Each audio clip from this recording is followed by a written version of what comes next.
সকালে ভার্সিটি যাওয়ার জন্য রেডি হচ্ছিলাম, আম্মু রুমে এসে বলল, নিয়ান, তুই ভার্সিটি শেষে তাড়াতাড়ি বাসায় ফিরিস। কেন আম্মু?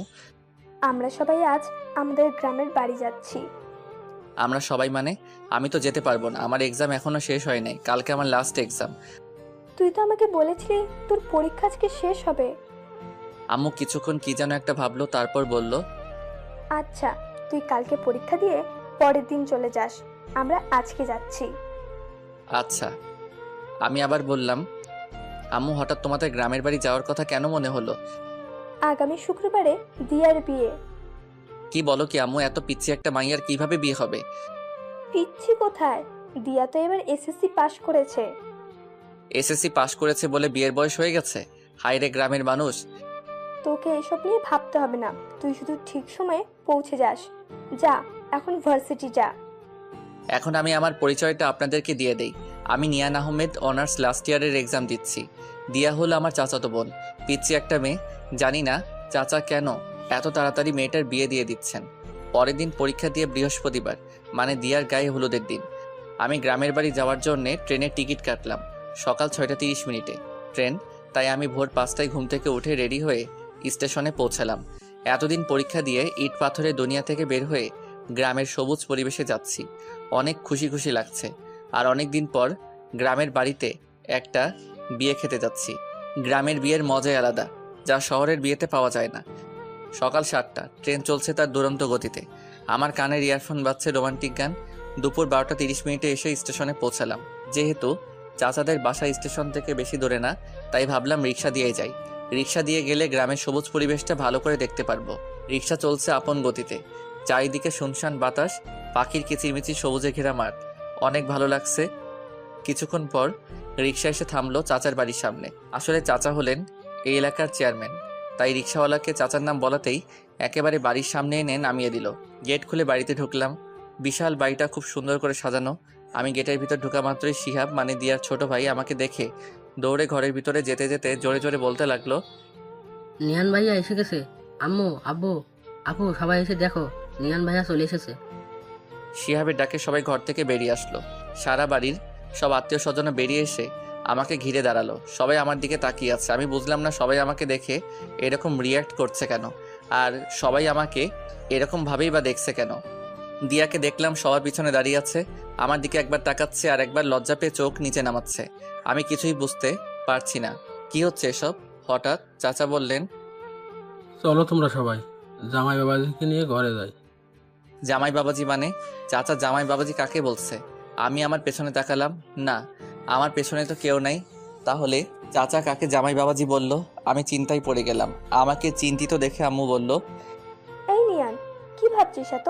তোকে কিছু ভাবতে হবে না, চল ঘরে চল, আমি তোকে সব বুঝিয়ে বলছি। আম্মু আমাকে রুমে নিয়ে গেল। আমি বললাম, আম্মু এসব কি হচ্ছে? আমি কিছুই বুঝতে পারছি না। আর চাচা আমাকে জামাই বাবাজি বলছে কেন? নিজের মেয়ের হবু স্বামীকে জামাই বাবাজি বলবে না তো কি বলবে? মানে আমি? তুই দিয়ার হবু বর, আগামীকাল তোদের বিয়ে। আম্মু, কি? আমার পক্ষে এই পিচ্চিটাকে বিয়ে করা সম্ভব না। হঠাৎ আব্বু রুমে ঢুকে বলল, কি বললি তুই? হ্যাঁ আব্বু, আমি এই বিয়েটা করতে পারবো না। আর তাছাড়া আমার কি বিয়ের বয়স হয়েছে? আমার তো অনার্সই শেষ হয় নাই। শেষ হয় নাই তো কি হয়েছে? বিয়ের পর অনার্স মাস্টার সবই করবি। আব্বু, আমি আর কোনো কথা শুনতে চাই না। এই বলে আব্বু আম্মু দুজনেই রুম থেকে বেরিয়ে গেলেন। পরের দিন একরকম জোর করেই আমার বিয়েটা হয়ে গেল। রাতে আমি চাচাদের ছাদে এক কোণে দাঁড়িয়ে রইলাম আর মনে মনে ভাবতে লাগলাম, সত্যিই কি আমার বিয়ে হয়ে গেল? তাও কিনা একটা পিচ্চি মাইয়ার সাথে। আমি কি পিচ্চিটাকে বউ হিসেবে মেনে নিতে পারবো? না, কোনোদিনও আমি ওই পিচ্চিটাকে বউ হিসেবে মানতে পারবো না। আমি অনেকক্ষণ হলো ছাদে দাঁড়িয়ে আছি। ঘড়িতে দেখলাম রাত 12টা 35 বেজে গেছে। পেছন থেকে হঠাৎ আদিবা, আমার ছোট বোন, ডাক দিল, ভাইয়া, তুমি এখানে? আর সবাই তোমাকে সারা বাড়ি খুঁজছে। কেন? আমাকে কেন খুঁজছে? সে কি, তুমি জানো না তোমাকে কেন খুঁজছে? আজ না তোমার বাসর রাত, আর ভাবি সেই কখন থেকে তোমার জন্য অপেক্ষা করছে। আমি আদিবার সাথে নিচে নেমে আসলাম। আব্বু আমাকে দেখে রাগে কটমট করে এগিয়ে আসলো আমার দিকে। এসে আমার গালে ঠাস করে একটা চড় বসিয়ে দিলেন, তারপর বললেন, মেয়েটা তোর জন্য সেই কখন থেকে অপেক্ষা করে বসে আছে, আর তুই কি না? যা তাড়াতাড়ি ঘরে যা বলছি। আমার মাথায় অনেক রাগ উঠে গেল, তবে আব্বুর উপর না, ওই পিচ্চিটার উপর। ওই পিচ্চিটার কারণেই আব্বু আজ আমাকে মারলো। আমি রাগে ফুঁসতে ফুঁসতেই রুমে ঢুকলাম। দরজা খোলার আওয়াজ পেয়ে মেয়েটা দৌড়ে বেলকনি থেকে বেরিয়ে আসলো। এসেই মাথায় ঘুমটা দিয়ে বিছানাতে বসে পড়লো। আমি বিছানার দিকে এগিয়ে গেলাম। আমি বিছানার পাশে এসে দাঁড়াতেই মেয়েটা বিছানা থেকে নেমে আমার পা ধরে সালাম করতে লাগলো। পিচ্চিটা আমার পা ধরে সালাম করেই যাচ্ছে, ওঠার কোনো নামগন্ধ নাই। আমি ধমক দিয়ে বললাম, এই পিচ্চি, পা ধরে বসে আছিস কেন? ওঠ বলছি। তুমি উঠবে না? আমি কেন উঠাবো?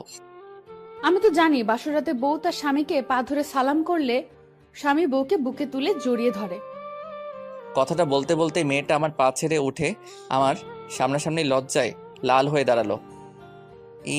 শখ কত, আমার বয়েই গেছে তোর মতো পিচ্চিকে জড়িয়ে ধরতে। বলেই আমি পিচ্চিটাকে ধাক্কা দিয়ে বিছানাতে ফেলে দিয়ে একটা বালিশ নিয়ে সোফাতে চলে গেলাম। পিচ্চিটা আমার এরকম ব্যবহার দেখে ভ্যাবাচাকা খেয়ে বিছানাতে পড়ে রইল। পিচ্চিটা বিছানা থেকে উঠে এসে বলল, তুমি প্লিজ বিছানাতে গিয়ে শুয়ে পড়ো, আমি না হয় সোফাতে ঘুমাই। এ পিচ্চি, আমাকে রাগাস না বলছি। তোর ঘুম গিয়ে তুই ঘুমা, এত দরদ দেখাতে আসিস না। পিচ্চিটা আমার কথা শুনে আমার পাশে আর দাঁড়ালো না, বিছানাতে গিয়ে শুয়ে পড়ল। সারাদিনের ক্লান্তিতে আমি যে কখন ঘুমিয়ে পড়েছিলাম খেয়ালই করিনি। সকালে কারো ডাকে ঘুম ভাঙলো। আমি ঘুম ঘুম চোখেই বললাম, আজকে ভার্সিটি যাব না আম্মু, আমাকে ঘুমাতে দাও। এই যে ওঠো না, নিচে তোমাকে সবাই ডাকছে। উফ আম্মু, তোমাকে বললাম না ভার্সিটি যাও। হঠাৎ আমার মনে হলো আম্মু তো আমাকে এরকম মিষ্টি সুরে ডাকে না। আম্মু হলে তো এতক্ষণ আমাকে ঝাড়ু দিয়ে পিটাইতেন। আমি চোখ খুলে তাকাতেই দেখি পিচিটা আমার পাশে দাঁড়িয়ে হাসছে। পিচিটাকে দেখে আমার মনে পড়ল আমি এখন চাচাদের বাড়িতে। এই পিচ্চি, হাসবি না বলছি, তোর হাসি দেখলে আমার সারা শরীর জ্বলে। এ মা, কোথায় জ্বলছে দেখি, ওষুধ লাগিয়ে দেবো নাকি? আমার সাথে মজা নিচ্ছিস? মজা নিতে যাবো কেন? তুমিই তো বললা তোমার সারা শরীর জ্বলছে, তাই আমি ভাবলাম ওষুধ লাগিয়ে দিই। আচ্ছা ঠিক আছে, ওষুধ লাগাতে হবে না, গোসল করে নাও, তাহলে শরীর আর জ্বলবে না। পিচ্চিটা নিজের আলমারি থেকে একটা টাওয়েল বের করে আমার হাতে ধরিয়ে দিল। আমি টাওয়েল হাত থেকে ফেলে দিয়ে বললাম, আমি এত সকালে গোসল করতে পারবো না। আচ্ছা তো গোসল করবে না, এত রাগ দেখানোর কি আছে? আমি রাগ দেখাবই, তাতে তোর বাপের কি? আমার বাপের কিছু না, কিন্তু আমার অনেক কিছু, কারণ তুমি তো আমার বর। তোকে আমি বউ হিসেবে মানি না, আর কোনোদিন মানবো না। তুমি আমাকে বউ হিসেবে না মানলেও আমি তোমাকে ঠিকই বর হিসেবে মানি। আর তাড়াতাড়ি ফ্রেশ হয়ে নিচে আসো, সবাই তোমার জন্য অপেক্ষা করছে। আমি রেডি হয়ে নিচে নেমে এসে দেখি সবাই একসাথে বসে আড্ডা দিচ্ছে। আমি আম্মুকে গিয়ে বললাম, আম্মু আমি বাড়ি যাব। হ্যাঁ বাবা, আজ বিকালেই আমরা বৌমাকে নিয়ে বাড়ি যাব। ওই পিচ্চিটাকে সাথে নিয়ে যাওয়ার কি দরকার? এই কথাটা বলতে গিয়ে আব্বুকে দেখে আর বললাম না, যদি কালকের মতো আবার মারে। আম্মু এখন চলে গেলেই তো হয়। এখন এত তাড়াহুড়ো করে কিভাবে যাব? তুই নাস্তা করেছিস? যা কিছু খেয়ে নে। দিয়া মা, নিয়ানকে কিছু খেতে দে তো। আচ্ছা চাচি আম্মা। সে কি রে, তুই এখনো আমাকে চাচি আম্মা ডাকছিস? এখন থেকে আমাকে শুধু আম্মা বলে ডাকবি। আচ্ছা ঠিক আছে। আমি কিছু না বলে টেবিলে গিয়ে বসলাম।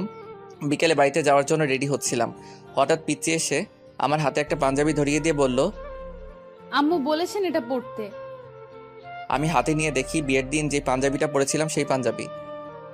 এত ভারী পাঞ্জাবি আমি পরতে পারবো না। সব সময় শুধু না না করো কেন?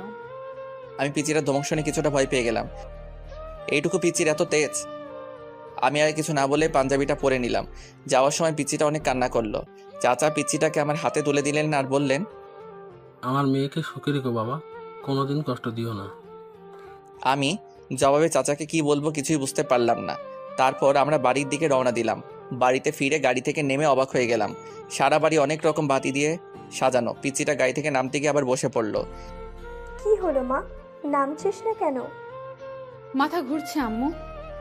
আমি এদিক সেদিক না তাকিয়ে সোজা ঘরের দিকে যেতে লাগলাম। পিছন থেকে আম্মু ডাক দিল, এই নিয়ান, বউকে ফেলেই ঘরে চলে যাচ্ছিস? ওর পা আছে, নিজে হেঁটে যেতে পারবে, ওকে কি কোলে তুলে নিয়ে যেতে হবে নাকি? হ্যাঁ, ভালো বুদ্ধি বের করেছিস। ওকে বরং কোলে করেই ঘরে নিয়ে যা। কি? আমি পারবো না। এরকম রিয়েক্ট করছিস কেন? তোকে নিজের বউকে কোলে নিতে বললো, অন্য কাউকে কোলে নিতে বলে নাই। আব্বু ওই আব্বু আমাকে পুরো কথাটা বলতে না দিয়ে আবার বললেন, আমি আর কিছু শুনতে চাই না। অতঃপর বাধ্য হয়ে পিচিটাকে কোলে নিয়ে রুমে যেতে লাগলাম। আমি পিচিটার মুখের দিকে তাকিয়ে দেখলাম মুচকি মুচকি হাসছে। ইচ্ছে করছে এখনই কোল থেকে নিচে ফেলে দেই।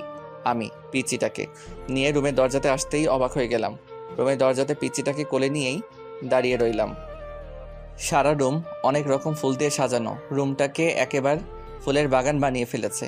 এমনি আমার ফুলে অ্যালার্জি, আর রুমে এত ফুল দেখে মাথাটাই গরম হয়ে গেল। পিচিটা আমার কোলে ছিল। পিচিটাও দেখলাম এতগুলো ফুল দেখে আমার মতোই অবাক হয়ে তাকিয়ে আছে রুমের দিকে। আমি পিচিটাকে কোলে নিয়ে রুমে ঢুকলাম। রুমে ঢুকে পিচিটাকে বিছানাতে ছুঁড়ে ফেলে দিলাম। আউ মা গো, কোমরটা গেল গো। আমি ভয় পেয়ে গেলাম। এখন মেয়েটার কিছু হলে তো আব্বু আমাকে মেরেই ফেলবে। আমি পিচিটার পাশে বসে বললাম, সরি, দেখি কোথায় ব্যথা পেয়েছিস। আমি ব্যথা পাই নাই, আমি জাস্ট দেখতে চেয়েছিলাম আমি ব্যথা পেলে তুমি কিভাবে রিয়্যাক্ট করো। বলেই পিচিটা একটা হাসি দিয়ে বিছানা থেকে উঠে ওয়াশরুমের দিকে যেতে লাগলো। এই পিচি, দাঁড়া। কি? তুই তো একটু আগে মাথা ব্যথার জন্য হাঁটতে পারছিলি না, এখন কিভাবে হাঁটছিস? সবই তোমার কোলে ওঠার ধান্দা। তুই তো দেখছি একটা পিচ্চি শয়তাননি। পিচিটা একটা হাসি দিয়ে ওয়াশরুমে ঢুকে গেল। আমি রুমে বসে বসে ভাবতে লাগলাম, না, পিচিটার সাহস অনেক বেড়ে গেছে। আমাকে এমন কিছু করতে হবে যাতে পিচিটা আমাকে ছেড়ে যেতে বাধ্য হয়। কিছুক্ষণ পর পিচি একটা পাতলা 3 পিস পরে বেরিয়ে আসলো। আমাকে বলল, যাও এখন ভারী পাঞ্জাবিটা চেঞ্জ করে আসো। আমি আমার পাঞ্জাবি চেঞ্জ করব কি না করব সেটা আমার ব্যাপার। আমার সব ব্যাপার তোকে এত নাক গলাতে হবে না। তুমি সবসময় এমন করো কেন? আমি এমন করবই, তাতে তোর কি? আমারই তো সব। তারপর আমি ফ্রেশ হতে গেলাম। ফ্রেশ হয়ে রুমে এসে দেখি পিচিটা রুমে নাই, হয়তো নিচে গেছে। আমি রেডি হয়ে নিচে চলে আসলাম। পিচিটা আম্মু আব্বু আর আদিবার সাথে হেসে হেসে কথা বলছে। পিচিটার কি সুন্দর নিষ্পাপ হাসি, কি মায়া ভরা চোখ, একদম মায়াবতী। আমি এসব কি ভাবছি? আমি তো এইটুকু পিচিকে কোনোদিনও বউ হিসেবে মানতে পারবো না। তাহলে কেন আমি পিচিটার মায়া জড়াচ্ছি? কি রে, এখানে দাঁড়িয়ে কি ভাবছিস? তোর জন্য সেই কখন থেকে আমরা না খেয়ে বসে আছি। চল, রাতের খাবার খাবি, চল। সে কি আম্মু, তোমরা এখনো খাও নাই? না রে, আমরা অনেকবার দিয়াকে বলেছি চল আমরা খেয়ে নিই, নিয়ান একটু রাত করেই খাবার খায়। কিন্তু পাগলি মেয়েটা কি বলে জানিস? বলে তুই না খাওয়া পর্যন্ত ও নাকি খেতে পারবে না। তাই আমরা ভাবলাম সবাই একসাথেই খাই। দেখছিস মেয়েটা এখন থেকে কিরকম তোকে ভালোবাসে। লক্ষ্মী একটা মেয়ে। লক্ষ্মী না ছাই, শয়তানের হাড্ডি একটা। কি রে, বিড়বিড় করে কি বলছিস? আমার বউটা কি ভালো আমার জন্য না খেয়ে বসে আছে, এটাই বলছিলাম। আচ্ছা চল, এখন সবাই খেয়ে নেই, অনেক রাত হয়ে গেছে। আমি সবার আগে খাবার শেষ করে রুমে এসে একটা বই হাতে নিয়ে সোফাতে শুয়ে শুয়ে পড়তে লাগলাম। পিচি রুমে ঢুকে ভিতর থেকে দরজা লাগিয়ে দিল। আমি বললাম, এই পিচ্চি, দরজা লক করছিস কেন? দরজা লক করবো না তো কি করব? আমি দরজা লক ছাড়াই ঘুমাই। এখন থেকে দরজা লক করেই ঘুমাতে হবে, কারণ এখন থেকে তো তুমি আর একা ঘুমাবে না, এখন থেকে তোমার বউও তোমার সাথে ঘুমাবে। তাই দরজা লক করেই ঘুমাতে হবে। আমি আর কিছু বললাম না। পিচিটা সারা বিছানা ঘুরে ঘুরে দেখতে লাগলো। দেখছো আমাদের কি ভাগ্য, আমরা দুইটা বাসরাত পেলাম, কিন্তু বাসরাতের আসল কাজটাই করতে পারলাম না। চলো না আমরা ফ্যামিলি প্ল্যানিং শুরু করে দিই। কথাগুলো বলতে বলতে পিচিটা পা ছড়িয়ে বিছানাতে মাথা নিচু করে বসে পড়লো। আমি সোফা থেকে উঠে আস্তে আস্তে পিচির দিকে এগোতে লাগলাম। পিচি আমাকে আসতে দেখে নড়ে চড়ে ঠিক হলো আর লজ্জায় লাল হতে লাগলো। আমি একটু একটু করে পিচিটার দিকে এগিয়ে যেতে লাগলাম। আমি পিচিটার পাশে এসে দাঁড়ালাম। পিচিটা এখনো মাথা নিচু করেই বসে আছে, জোরে জোরে নিঃশ্বাস নিচ্ছে। আমি হাঁটু গেড়ে পিচিটার পাশে বসে পড়লাম। পিচিটার হাত আমার হাতে শক্ত করে ধরলাম। পিচিটা এবার লজ্জা মাখা চোখে আমার চোখের দিকে তাকালো। আমি বললাম, বইন রে, তুই আমার ছোট্ট পিচ্ছি বোন, তোর সাথে কি আমি এসব করতে পারি বল? দিয়ে আমার কথা শুনে অবাক হয়ে আমার দিকে চোখ দুইটা বড় বড় করে তাকালো। তারপর মুখটা মলিন করে বলল, ছি ছি, তুমি এসব কি বলছো? নিজের বউকে কেউ বোন বলে? দেখ দিয়া, তুই এখনো অনেক পিচ্ছি, তোর এখনো বিয়ের বয়স হয় নাই। তুমি আমাকে যতটা পিচ্ছি ভাবছো আমি কিন্তু ততটা পিচ্ছি না। বলেই দিয়া নিজের শরীর থেকে ওড়নাটা ফেলে বিছানা থেকে উঠে দাঁড়ালো। আমি উঠলাম আর আমি বললাম, তুই নিজেকে যতই বড় মনে করিস না কেন, তুই পিচ্ছিই থাকবি। না আমি পিচ্ছি না। হ্যাঁ তুই পিচ্ছি। আমাকে পিচ্ছি বলবে না বলছি। এইগুলো বলছে আর আমার দিকে এগিয়ে আসছে। আমি এক পা করে পিছিয়ে যাচ্ছি। আমি পিছাতে পিছাতে হঠাৎ পিছনে দেয়ালের সাথে আটকে গেলাম। এই পিচ্ছি কি করছিস?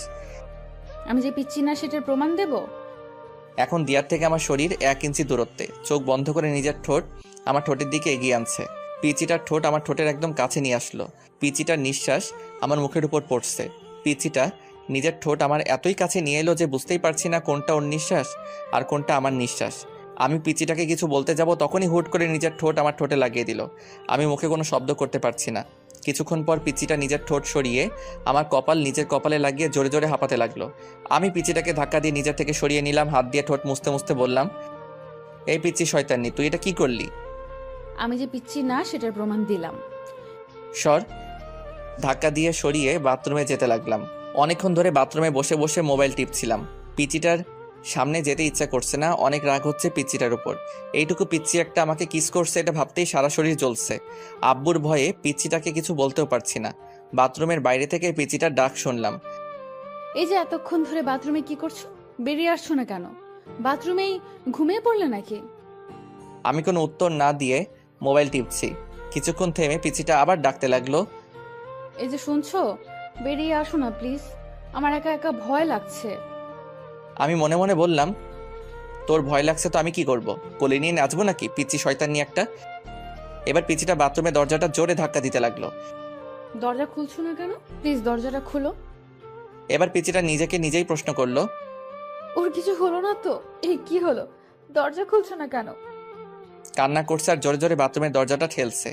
এবার আমার বেরিয়ে আসা দরকার না হলে পিচিটার কথা শুনে আব্বু আম্মু চলে আসবেন। আমি দরজা খুলে বাইরে বেরিয়ে আসলাম। আমাকে দেখে পিচিটা আমাকে শক্ত করে জড়িয়ে ধরলো আর বলতে লাগলো, তুমি ঠিক আছো তো? তোমার কিছু হয়নি তো? এতক্ষণ দরজা আটকে কি করছিলে? জানো আমি কতটা ভয় পেয়ে গিয়েছিলাম। সত্যি তুই একটা পিচ্ছি। বলেই পিচিটাকে পাশ কাটিয়ে বিছানা থেকে একটা বালিশ নিয়ে সোফাতে চলে গেলাম। পিচিটা আমার পিছে পিছেই আসলো। আমি সোফাতে বালিশ রেখে ঘুমাতে যাব তখনই পিচিটা আমাকে বলল, তুমি সোফাতে ঘুমাবে না, আমার সাথে বিছানাতে ঘুমাবে। আমি তোর সাথে ঘুমাতে পারবো না। তোমাকে আমার সাথেই ঘুমাতে হবে, না হলে কিন্তু না ঘুমালে কি করবি? হ্যাঁ, আমার সাথে না ঘুমালে শ্বশুর আব্বাকে ডাক দিব আর বলবো তুমি আমাকে মারছো। কি বললি? আমি তোকে মারছি? তুমি আমাকে মারো নাই সেটা শুধু তুমি আর আমি জানি, আব্বু তো আর জানে না। তুই আমাকে ব্ল্যাকমেল করছিস? আমার প্রশ্নের উত্তর না দিয়ে উল্টা আমাকে প্রশ্ন করলো। তুমি বলো আমার সাথে ঘুমাবে নাকি আমি আব্বুকে ডাক দিব? তোর মতো পিচ্ছি শয়তানির সাথে আমি ঘুমাতে পারবো না। ওকে, তাহলে আমি আব্বুকে ডাক দিই। আব্বু। আমি ওর মুখ চেপে ধরে বললাম, এই কি করছিস?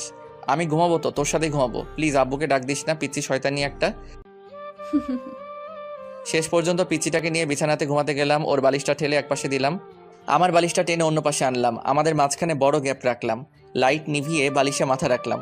হুট করে পিচ্চিটা নিজের বালিশ ছেড়ে আমার বালিশে চলে আসলো। সোজা আমার বুকে মাথা রেখে 2 হাত দিয়ে আমাকে জড়িয়ে ধরলো। আমি সাথে সাথে ওকে আমার থেকে ছাড়িয়ে নিলাম। বললাম, এই পিচ্চি কি করছিস? তোর বালিশে গিয়ে ঘুমা। না, আমি তোমার বুকে ঘুমাবো। তোর বালিশে গিয়ে ঘুমা বলছি। পিচ্চিটা উল্টা আমাকে ধমক দিয়ে বলল, আমাকে তোমার বুকে ঘুমাতে দিবা নাকি আমার শ্বশুর আব্বাকে ডাক দিব? আব্বু। এই পিচ্চি শয়তান্নি, কথায় কথায় আব্বুকে ডাক দিস কেন? অতঃপর বাধ্য হয়ে পিচ্চিটাকে বুকে নিয়ে ঘুমালাম। সকালে ঘুম থেকে উঠে মেয়েটার কাণ্ড দেখে আমি অবাক হয়ে গেলাম। পিচ্চিটার একটা পা আমার পেটের উপর আর আমার মাথাকে নিজের বুকে শক্ত করে জড়িয়ে আমাকে কোলবালিশ বানিয়ে ঘুমিয়ে আছে। আমি পিচ্চিটার বাহু থেকে নিজেকে ছাড়ানোর চেষ্টা করছি, কিন্তু পিচ্চিটা আমাকে ছাড়ছেই না, আরো শক্ত করে আমাকে জড়িয়ে ধরছে। তার মানে পিচ্চিটা এখন জেগেই আছে। আমি বললাম, এই পিচ্চি আমাকে ছাড় বলছি। পিচ্চিটা আমাকে ছাড়ছেই না। আমি এবার জোর করে পিচ্চিটার থেকে ছুটে আসলাম। ফ্রেশ হয়ে রুমে এসে দেখি পিচ্চিটা নাই, হয়তো উঠে নিচে চলে গেছে। আমি রেডি হয়ে নিচে খাবার টেবিলে চলে আসলাম। সবাই একসাথে নাস্তা করছি। আব্বু বললেন, নিয়ান, তুই কোথাও বের হবি নাকি? জি আব্বু, বন্ধুদের সাথে একটু দেখা করতে যাব।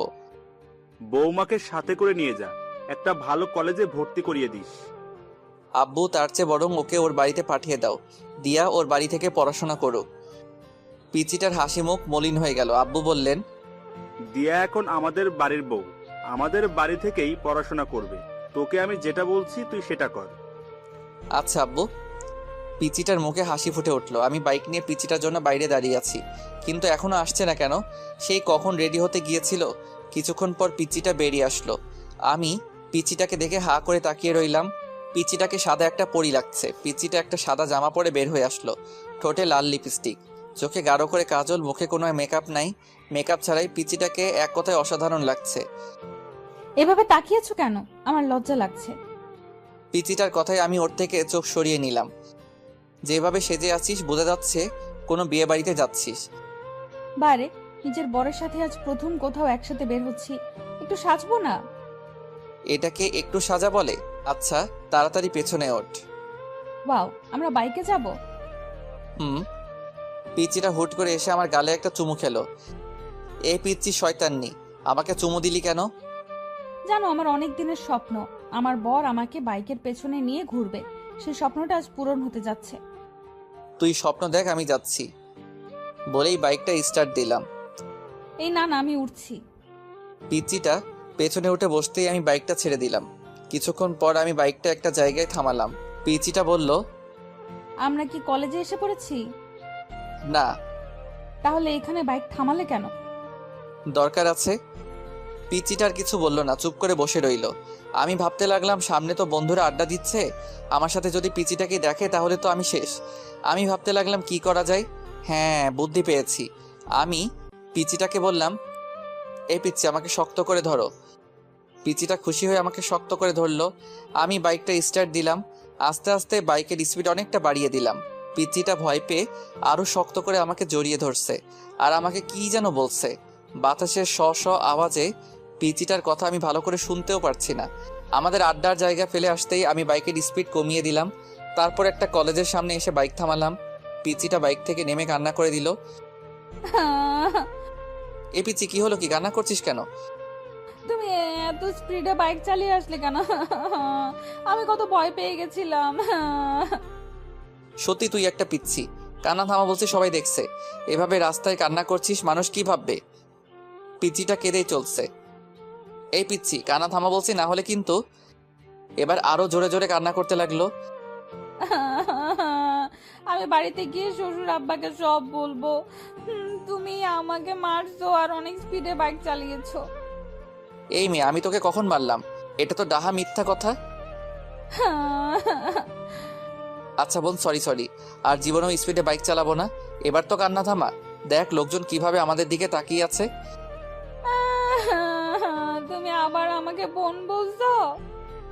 এবার কয়েকটা লোক আমাদের দিকে এগিয়ে আসলো। লোকগুলো আমাদের অনেকক্ষণ ধরে লক্ষ্য করছিল। কি ভাই, মেয়েটাকে এভাবে কাঁদাচ্ছেন কেন? মেয়ে দেখলেই পিছনে লাগতে ইচ্ছা করে। বলে লোকটা নিজের হাতে শার্ট উপরে তুলতে তুলতে আমার দিকে এগিয়ে আসছে। আরে ভাই, থামেন থামেন, উনি আমার বউ।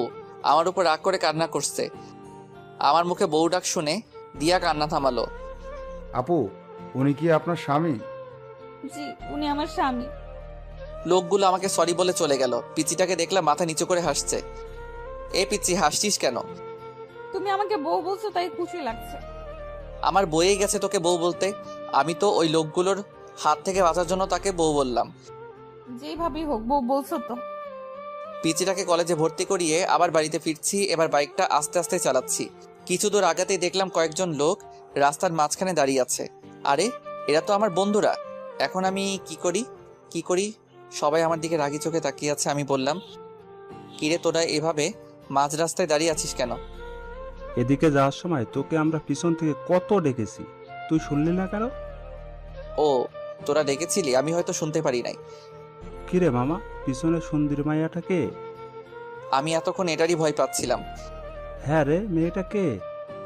আমি কিছু বলছি না দেখে পিচিটাই বলল। আমি ওর বউ। পিচিটাকে বলতে না দিয়ে আমি বললাম, ও আমার চাচাতো বোন। পিচিটা আবার কান্না শুরু করে দিল।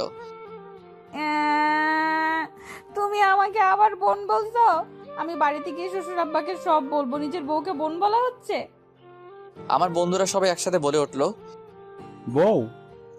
সবাই অবাক হয়ে আমার দিকে তাকিয়ে রইল। ওরা আমাকে প্রশ্ন করতে যাবে, তখনই আমি বললাম, বাড়ি থেকে ফিরে এসে সব বলছি। এই বলে বাইক স্টার্ট দিয়ে বাড়িতে চলে আসলাম। এ বিচ্ছি, নাম, বাড়ি চলে এসেছি। পিচিটা বাইক থেকে নামতে আমি বাইক আবার রিস্টার্ট দিলাম। পিচিটা বলল, বাসায় কখন ফিরবে? সেটা তোকে বলে যেতে হবে নাকি? বলেই বাইক চালিয়ে চলে আসলাম বন্ধুদের কাছে। বন্ধুদের সাথে আড্ডা দিতে দিতে কখন যে বিকাল 3টা বেজে গেল খেয়ালই করি নাই। বাসাতে ঢুকতেই দেখি আব্বু ড্রয়িং রুমের সোফাতে বসে আছেন। আমাকে দেখে আব্বু সোফা থেকে উঠে এসে আমার সামনে দাঁড়ালেন, তারপর বললেন, তোর কি কাণ্ডজ্ঞান বলতে কিছু নেই? আব্বু চুপ কর। ঘরে যে তোর একটা বউ আছে সেদিকে কি খেয়াল আছে? মেয়েটা সেই কখন থেকে না খেয়ে তোর জন্য বসে আছে, আর তুই সারাদিন বকাটের মতো ঘুরে বেড়াচ্ছিস আর নিজের ফোনটাও অফ করে রাখছিস। আমি মাথা নিচু করে বললাম, ফোনে চার্জ ছিল না, তাই আপনি অফ হয়ে গেছে। আম্মু এসে বললেন, যা রুম থেকে বৌমাকে নিয়ে আয়, মেয়েটা সেই কখন থেকে তোর জন্য অপেক্ষা করে বসে আছে। আমি রুমে ঢোকার আওয়াজ পেয়ে পিচিটা বেলকনি থেকে দৌড়ে আমার কাছে এসে বলল, তুমি চলে এসে পিচিটা গালে হাত দিয়ে আমার দিকে প্রশ্নবোধক দৃষ্টিতে তাকিয়ে আছে। আমি বললাম, এই পিচি, তোকে কে বলেছে আমার জন্য না খেয়ে বসে থাকতে? পিচিটা চোখের পানি গড়িয়ে পড়লো। আমি আবার বললাম, আজ শুধু তোর জন্য আব্বু জীবনেই প্রথম আমাকে বকাটে বলল। আমার উপর বউয়ের অধিকার দেখানো হচ্ছে?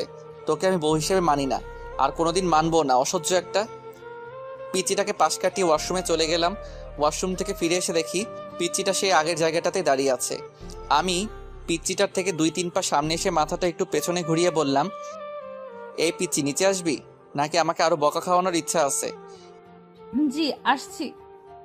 পিচিটাকে নিয়ে খাবার খাচ্ছি, আম্মু পাশে দাঁড়িয়ে আছেন। পিচিকে দেখলাম খাবার না খেয়ে কি যেন একটা ভাবছে, আর খাবারগুলো হাত দিয়ে শুধু নাড়ছে। আম্মু পিচিটাকে বললেন, কি রে মা, তুই খাবার না খেয়ে কি ভাবছিস? কিছু না আম্মু। তাহলে খাচ্ছিস না কেন? পিচিটা নিজের গাল থেকে চুলগুলো সরিয়ে কিছুটা ভাত মুখে নিল। আম্মু চিৎকার দিয়ে উঠলেন, সে কি রে দিয়া মা, তোর গালে এটা কিসের দাগ? আম্মুর কথায় আমি পিচিটার গালের দিকে তাকালাম। পিচিটার গাল অনেকটা লাল হয়ে আঙুলের ছাপ দেখা যাচ্ছে। আমার আর বুঝতে বাকি রইল না যে এটা আমারই আঙুলের ছাপ। তখন রাগে থাপ্পড়টা অনেক জোরেই মেরেছিলাম। কি রে মা, কিছু বলছিস না যে? আমাকে বল, কি হয়েছে? এটা হয়তো অ্যালার্জির কারণে হয়েছে আম্মু। গালটা অনেকক্ষণ ধরে চুলকাচ্ছিল। ওষুধ লাগিয়েছিস? না আম্মু, পরে লাগিয়ে নিব। মেয়েটাকে দেখে আমার অনেক মায়া হচ্ছে। আমাকে বাঁচানোর জন্য মেয়েটা মিথ্যা বললো, আর আমি কিনা নিজের উপর রাগ হচ্ছে। মেয়েটা আমার আগেই খাবারকে রুমে চলে গেল। কিছুক্ষণ পর আমি রুমে গিয়ে দেখি মেয়েটা রুমে নাই, হয়তো বেলকনিতে আছে। ভাবলাম মেয়েটাকে সরি বলে আসি। আমি বেলকনিতে গিয়ে দেখলাম পিচিটা আনমনে বাইরে তাকিয়ে আছে। আমাকে বলতে না দিয়ে পিচিটা বলল, আপনি আমাদের ডিভোর্স চান তাই তো? আমি জানি আপনি আমাদের ডিভোর্স চান, কিন্তু আপনার আব্বুর ভয় বলতে পারছেন না। আর এই বিয়েটাও আপনার আব্বুর ভয়ে করেছেন। কিন্তু আপনি চিন্তা করবেন না, ডিভোর্স হওয়ার পর আপনার আব্বুকে বলবো আমি নিজেই আপনাকে ছেড়ে চলে গেছি। বলবো আপনার কোনো দোষ নেই। আপনি ডিভোর্স পেপার রেডি করেন। পিচিটা চোখের পানি মুছে রুমে চলে গেল। আমি কিছুই বলতে পারলাম না। পরের দিন বাহিরে ঘুরতে যাওয়ার কথা বলে পিচিটাকে নিয়ে উকিলের কাছে আসলাম। উকিলের কাছে আসার পর উকিল বলল, বিয়ের 6 মাস আগে ডিভোর্স দেওয়া সম্ভব না। তার মানে আমাদেরকে আরো 6 মাস একসাথে থাকতে হবে। তারপর ডিভোর্সের অ্যাপ্লাই করে কোর্ট থেকে বেরিয়ে আসলাম। আজ আমি বাইকটা সাথে আনি নাই, তাই রিক্সা দিয়ে বাড়ি ফিরছিলাম। অনেকক্ষণ ধরে রিক্সাতে বসে আছি, কারো মুখে কোনো কথা নাই, দুজনেই চুপ করে আছি। দুজনের নীরবতা ভেঙে পিচিটাই বলল, আমার একটা কথা রাখবেন? বলো। আমরা যে কটা দিন একসাথে থাকবো সেই কটা দিন কি আমরা স্বামী স্ত্রীর মতো থাকতে পারি না? মানে তুই কি বলতে চাইছিস? আরে আমি তোমার কাছে স্ত্রীর অধিকার চাই নাই, আমি বলছি আমরা স্বামী স্ত্রীর মতো ব্যবহার করতে পারি কি না। প্লিজ আমার এই শেষ ইচ্ছাটা রাখো। আচ্ছা ঠিক আছে। সত্যি? পিচিটা আমার হাত হালকা জড়িয়ে ধরে বলল, থ্যাংক ইউ। রিক্সা এসে আমাদের বাড়িতে দাঁড়ালো। ঘরে ঢুকে অবাক হয়ে গেলাম। চাচা, চাচি, শিহাব আরো অনেকেই আমাদের ড্রয়িং রুমে বসে আছে। পিচিটা ওর আম্মু আব্বুকে দেখে দৌড়ে গিয়ে ওর আম্মুকে জড়িয়ে ধরলো। তারপর ওর আম্মুকে ছেড়ে ওর আব্বুকে জড়িয়ে ধরার সাথে সাথে কান্না করে দিল। চাচা বললেন, আরে পাগলি মেয়ে, কাঁদছিস কেন? বাবা তুমি কেমন আছো? পিচিটা হয়তো ওর বাবাকে একটু বেশি ভালোবাসে, তাই এরকম ভাবে কান্না করছে। দেখো পাগলি মেয়ের কাণ্ড। আমি ভালো আছি রে মা, তুই কেমন আছিস? মুখে হাসি দিলেও চোখ দিয়ে পানি ঠিকই পড়ছে। ভালো বলেই আবার ডুকরে ডুকরে কান্না করতে লাগলো। চারিপাশে দেখলাম পিচিটার কান্না দেখে সবার চোখে পানি চলে এসেছে। আমার ওদের দেখে কোনো কষ্ট হচ্ছে না, কারণ আমি জানি আর কয়েক মাস পর পিচিটা ওর আম্মু আব্বুর কাছে চলে যাবে। তাই আমার তেমন কষ্ট হচ্ছে না। চাচা পিচিটার মাথায় হাত বুলিয়ে দিচ্ছে আর সান্ত্বনা দিচ্ছেন। এবার পিচিটাকে নিজের থেকে ছাড়িয়ে কপালে একটা চুমু খেলেন। পিচিটা এবার কিছুটা শান্ত হলো। আম্মু আমাকে ইশারায় বললেন চাচা চাচিকে সালাম করতে। আমি এগিয়ে গিয়ে চাচা চাচিকে সালাম করলাম। এবার আব্বু পিচিটাকে বললেন, যাও মা, ব্যাগপত্র গুছিয়ে নাও। আজ তোমরা তোমাদের বাড়ি যাচ্ছ। তোমার আব্বু আম্মু তোমাদের নিতেই এসেছেন। পিচিটা একবার আমার দিকে তাকিয়ে উপরের রুমে যেতে লাগলো। আব্বু আমাকে বললেন, কি রে, তুই দাঁড়িয়ে আছিস কেন? ব্যাগপত্র গুছিয়ে নে, তোদের গ্রামে গিয়ে 4 থেকে 5 দিন থাকতে হবে। আমি অবাক হয়ে বললাম, আব্বু আমাকেও যেতে হবে নাকি? হ্যাঁ বাবা, বিয়ের পর শ্বশুর বাড়ি গিয়ে কয়েকদিন থাকতে হয়, এটাই নিয়ম। আর তাছাড়া তুমি সেখানে যাচ্ছ, সেটা তো শুধু তোমার শ্বশুর বাড়ি না, তোমার নিজেরও বাড়ি। চাচা বলছিলাম কি আমি না গেলে কি হয় না? না, হয় না। যা, তাড়াতাড়ি গিয়ে রেডি হয়ে নে। অতপর বাধ্য হয়ে আমাদের গ্রামের বাড়ি মানে শ্বশুর বাড়ি আসতে হলো। গাড়ির গেটের ভিতর ঢুকতেই অবাক হয়ে গেলাম। বাড়িটা এখনো সেই বিয়ে বাড়ির মতো সাজানো। ভিতরে ঢুকতেই কয়েকটা মেয়ে দিয়া চিৎকার দিয়ে পিচিটাকে জড়িয়ে ধরলো। তারপর একটা মেয়ে আমার দিকে তাকিয়ে বলল, উনিই কি তোর বর? পিচিটা লজ্জায় মাথা নিচু করে হ্যাঁ বলল। অন্য আরেকটা মেয়ে বলল, ও মাই গড দিয়া, তোর বরটা কত হ্যান্ডসাম রে। আমি তো প্রথম দেখাতেই প্রেমে পড়ে গেছি। এই ফারিয়া, তুই কিন্তু ভুলে যাস না, ও কিন্তু আমার বর। রাগ করিস কেন? আমি তো দুলাভাইয়ের সাথে মজা করলাম। আমি বুঝতে পারলাম মেয়েগুলো পিচিটার মতোই এক একটা শয়তানের হাড্ডি। আমি বললাম, আপনাদের কাউকে তো চিনলাম না। পিচিটা বলল, ওরা আমার বান্ধবী। ও কিরে, তোরা এখানে দাঁড়িয়ে আসিস? দিয়া মা, জামাই বাবাজিকে নিয়ে রুমে গিয়ে ফিরে শুয়ে নে। পিচিটার সাথে রুমে আসলাম। রুমে এসে শরীর এলিয়ে দিলাম বিছানাতে। অনেকক্ষণ জার্নির কারণে একটু ক্লান্ত লাগছে। পিচিটা আমার সামনে এসে দাঁড়িয়ে বলল, তুমি আগে ফ্রেশ হবে নাকি আমি আগে ফ্রেশ হয়ে নিব? তুই যা, আমি তোর পরে ফ্রেশ হয়ে নিব। পিচিটাকে দেখলাম রাগী চোখে আমার দিকে তাকিয়ে আছে। কি হলো, এভাবে তাকিয়ে আছিস কেন? আমাদের মধ্যে কি কথা হয়েছিল? কি? তুমি আমাকে কথা দিয়েছিলে না আমরা যে কটা দিন একসাথে থাকবো সে কটা দিন স্বামী স্ত্রীদের মতো থাকবো। তাহলে তুমি আমাকে এখনো তুই তুই করে ডাকছো কেন? তুমি আমাকে পিচ্চি ডাকতে পারো, তাতে আমার কোনো সমস্যা নেই, কিন্তু এই তুই তুই করে ডাকবে না। আমার কেন জানি তোমার মুখে তুই ডাকটা সহ্য হয় না। ওকে, চেষ্টা করব। চেষ্টা করবা মানে? আচ্ছা রে বাবা, তুমি করে ডাকবো। খুশি? অনেক খুশি। পিচি শয়তান নিয়ে একটা। পিচিটা একটা হাসি দিয়ে বাথরুমে চলে গেল। কিছুক্ষণ পর পিচিটা গোসল করে বেরিয়ে আসলো। আমি হা হয়ে পিচিটার দিকে তাকিয়ে রইলাম। পিচিটা লজ্জা পেয়ে আমাকে বলল, কি দেখছো? আমি এবার হাসিতে ফেটে পড়লাম।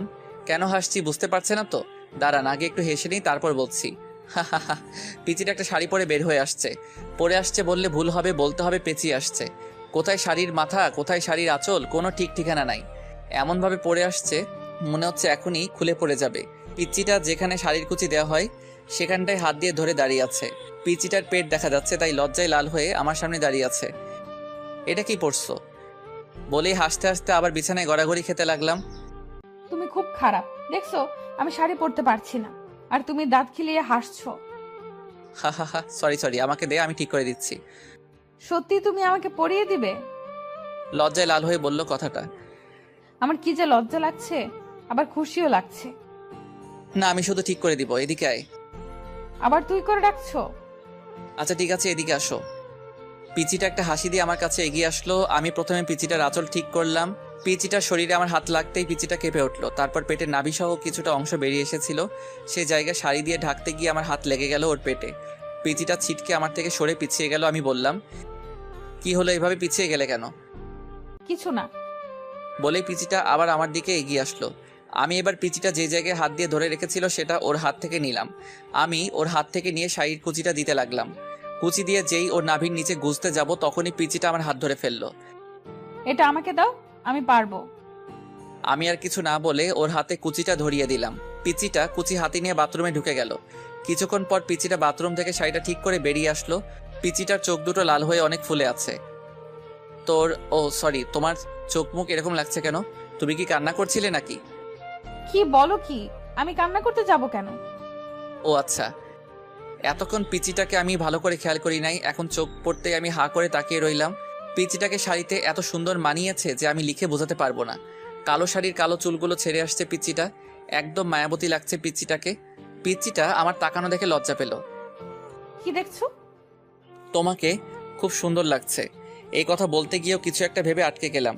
নিজেই নিজেকে বলতে লাগলাম, আমি এসব কি ভাবছি? ও তো একটা পিচ্চি মেয়ে, ও তো আমার চাচাতো বোন। আমি তো কোনোদিনও ওকে বউ হিসেবে মেনে নিতে পারবো না। তাহলে কেন আমি ওর দিকে এরকম ভাবে তাকিয়ে আছি? পিচিটা আবার বলল, কি হলো, কি ভাবছো?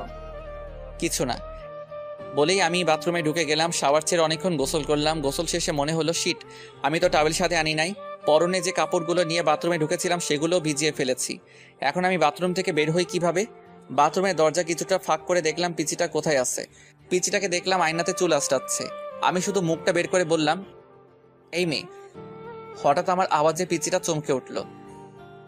কে? পিচিটা ভয়ে ভয়ে রুমের চারিদিকে তাকিয়ে খুঁজতে লাগলো। এই পিচি, আমি বাথরুমের দরজাতে, দেখো। পিচিটা আমাকে দেখে নিজের বুকে থুতু দিল। ও তুমি? আমি তো ভয় পেয়ে গেছিলাম। তুমি সত্যিই পিচ্ছি? একটুতেই ভয় পেয়ে যাও? তুমি এইভাবে দরজাতে মুখ বের করে দাঁড়িয়ে আছো কেন? আমি এবার অসহায় হয়ে বললাম, আমার টাওয়েলটা দাও প্লিজ। পিচিটা একটা হাসি দিয়ে ব্যাগ থেকে টাওয়েল বের করে আমার হাতে এনে দিল। থ্যাংক ইউ বলে ঠাস করে দরজাটা লাগিয়ে দিলাম। তারপর আরো 3 দিন এই বাড়িতে থেকে আমাদের বাড়িতে চলে আসলাম। বাড়িতে আসার পরের দিন থেকে পিচিটা কলেজে যেতে শুরু করলো।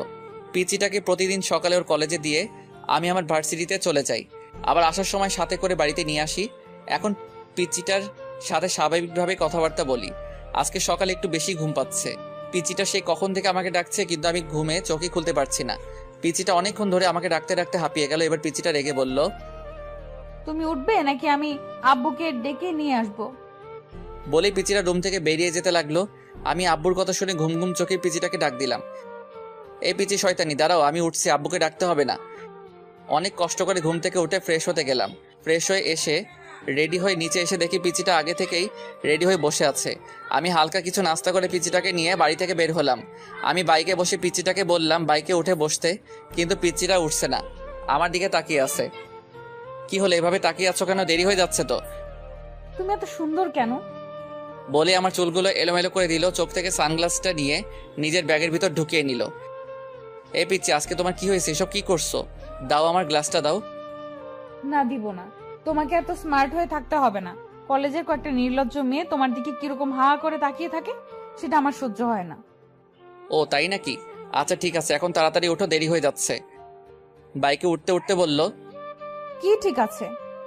কিছু না, এত কথা বলো কেন? বাইক স্টার্ট দিয়ে এক টানে পিচিটার কলেজে চলে আসলাম। পিচিটা বাইক থেকে নামার পর আমি বললাম, এই পিচি শোনো। কি? কলেজ শেষ হওয়ার পর একটু সামনে এগিয়ে গেলে আমাকে পাবে। তুমি একটু হেঁটে চলে এসো প্লিজ, আমার কিছু কাজ আছে, আমি আবার ঘুরে এদিকে আসতে পারবো না। আচ্ছা। পিচিটা কলেজের গেটের ভিতর ঢুকে গেল। আমি বাইক স্টার্ট দিয়ে কিছুটা এগিয়ে দেখি সায়ান মুখটা মলিন করে বসে আছে, আর আবির, রিহান, রাকিব সায়ানকে সান্ত্বনা দিচ্ছে। আমি সায়ানের কাছে যেতে যেতে বললাম, কিরে মজনু, তোর লাইলি এখনো আসে নাই? আমি কাছে যেতেই সায়ান আমাকে জড়িয়ে ধরে কান্না করতে লাগলো। প্লিজ বন্ধু, তুই কিছু একটা কর, আমি জেনিয়াকে ছাড়া বাঁচবো না। জেনিয়া হলো সায়ানের গার্লফ্রেন্ড। 3 বছর ধরে ওদের রিলেশন, দুজন দুজনকে অনেক ভালোবাসে। কিছুদিন পর জেনিয়ার বিয়ে, কিন্তু জেনিয়া না পারছে ফ্যামিলি ছেড়ে সায়ানের কাছে চলে আসতে, না পারছে সায়ানকে ছাড়া অন্য কাউকে বিয়ে করতে। আজ জেনিয়া সায়ানের সাথে লাস্ট দেখা করতে আসছে। লাস্ট দেখা করবে সেই কথা শুনেই রাতে সায়ান আমাকে ফোন করে জানিয়ে দিয়েছিল। অনেকক্ষণ অপেক্ষার পর জেনিয়া আসলো। আমাদের সবাইকে দেখে কিছুটা অবাক হলো। আমি বললাম, জেনিয়া এদিকে আসো। আমি জেনিয়াকে ওদের থেকে কিছু দূরে নিয়ে গেলাম। আমি বললাম, জেনিয়া সত্যি করে বলো তো, তুমি কি সায়ানকে ছাড়া অন্য কারোর সাথে থাকতে পারবে? ওকে ছাড়া থাকতে পারবো না বলেই তো মরার রাস্তা বেছে নিয়েছি। তুমি কি মনে করেছো তুমি মরে গেলে সায়ান বেঁচে থাকতে পারবে? এবার মেয়েটা কান্না করতে লাগলো। তো আমি কি করব বলেন ভাইয়া? পালিয়ে যাও। কিন্তু আমার ফ্যামিলি? দেখো জেনিয়া, তোমরা পালিয়ে গিয়ে বিয়ে করার পর যখন তোমার কোলে ছোট্ট আরেকটা জীবন আসবে, তখন তোমার ফ্যামিলি ওই বাচ্চাটার দিকে তাকিয়ে সব মান অভিমান ভুলতে বাধ্য হবে। কিন্তু জেনিয়াকে পুরো কথাটা বলতে না দিয়ে পিচিটা এসে বলল, এই যে আমি চলে এসেছি। তারপর জেনিয়ার দিকে তাকিয়ে বলল, ওই মেয়েটা কে? বলছি, তুমি ওদের কাছে গিয়ে বসো, আমি ওর সাথে কিছু ইম্পর্টেন্ট কথা বলে আসছি।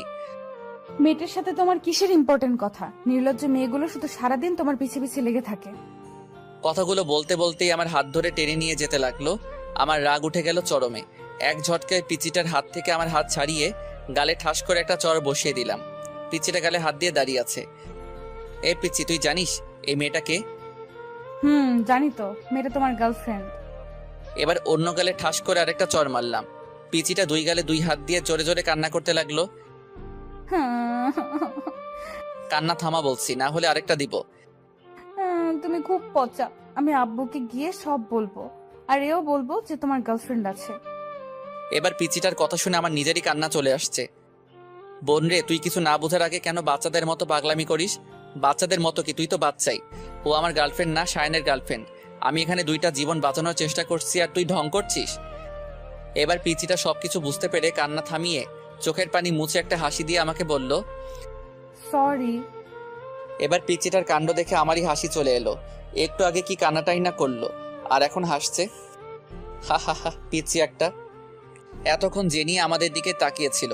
জেনিয়া আমাদের দিকে তাকিয়ে হাসছে। আমি বললাম, তো কি সিদ্ধান্ত নিলে জেনিয়া? আমি পালিয়ে যেতে প্রস্তুত ভাইয়া। পরের দিনই সায়ান আর জেনিয়া চট্টগ্রাম পালিয়ে যায়। আর মাত্র 7 দিন বাকি আমার আর পিচিটার ডিভোর্স পেপার আসতে। পিচিটা আমার সাথে এমন ব্যবহার করে বোঝাই যায় না যে আর মাত্র কয়েকদিন পর ওর সাথে আমার ডিভোর্স হবে। আজ আমার ফ্রেন্ড রিহানের বার্থডে।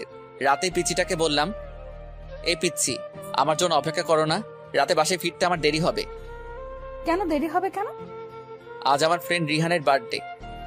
ও আচ্ছা। মুখে বলছে আচ্ছা, কিন্তু আমি জানি পিচিটা ঠিকই আমার জন্য না খেয়ে বসে থাকবে। রিহান বার্থডে পার্টিটা শুধু আমরা 3 জনকে নিয়েই দিচ্ছে, আমি, রাকিব আর আবির।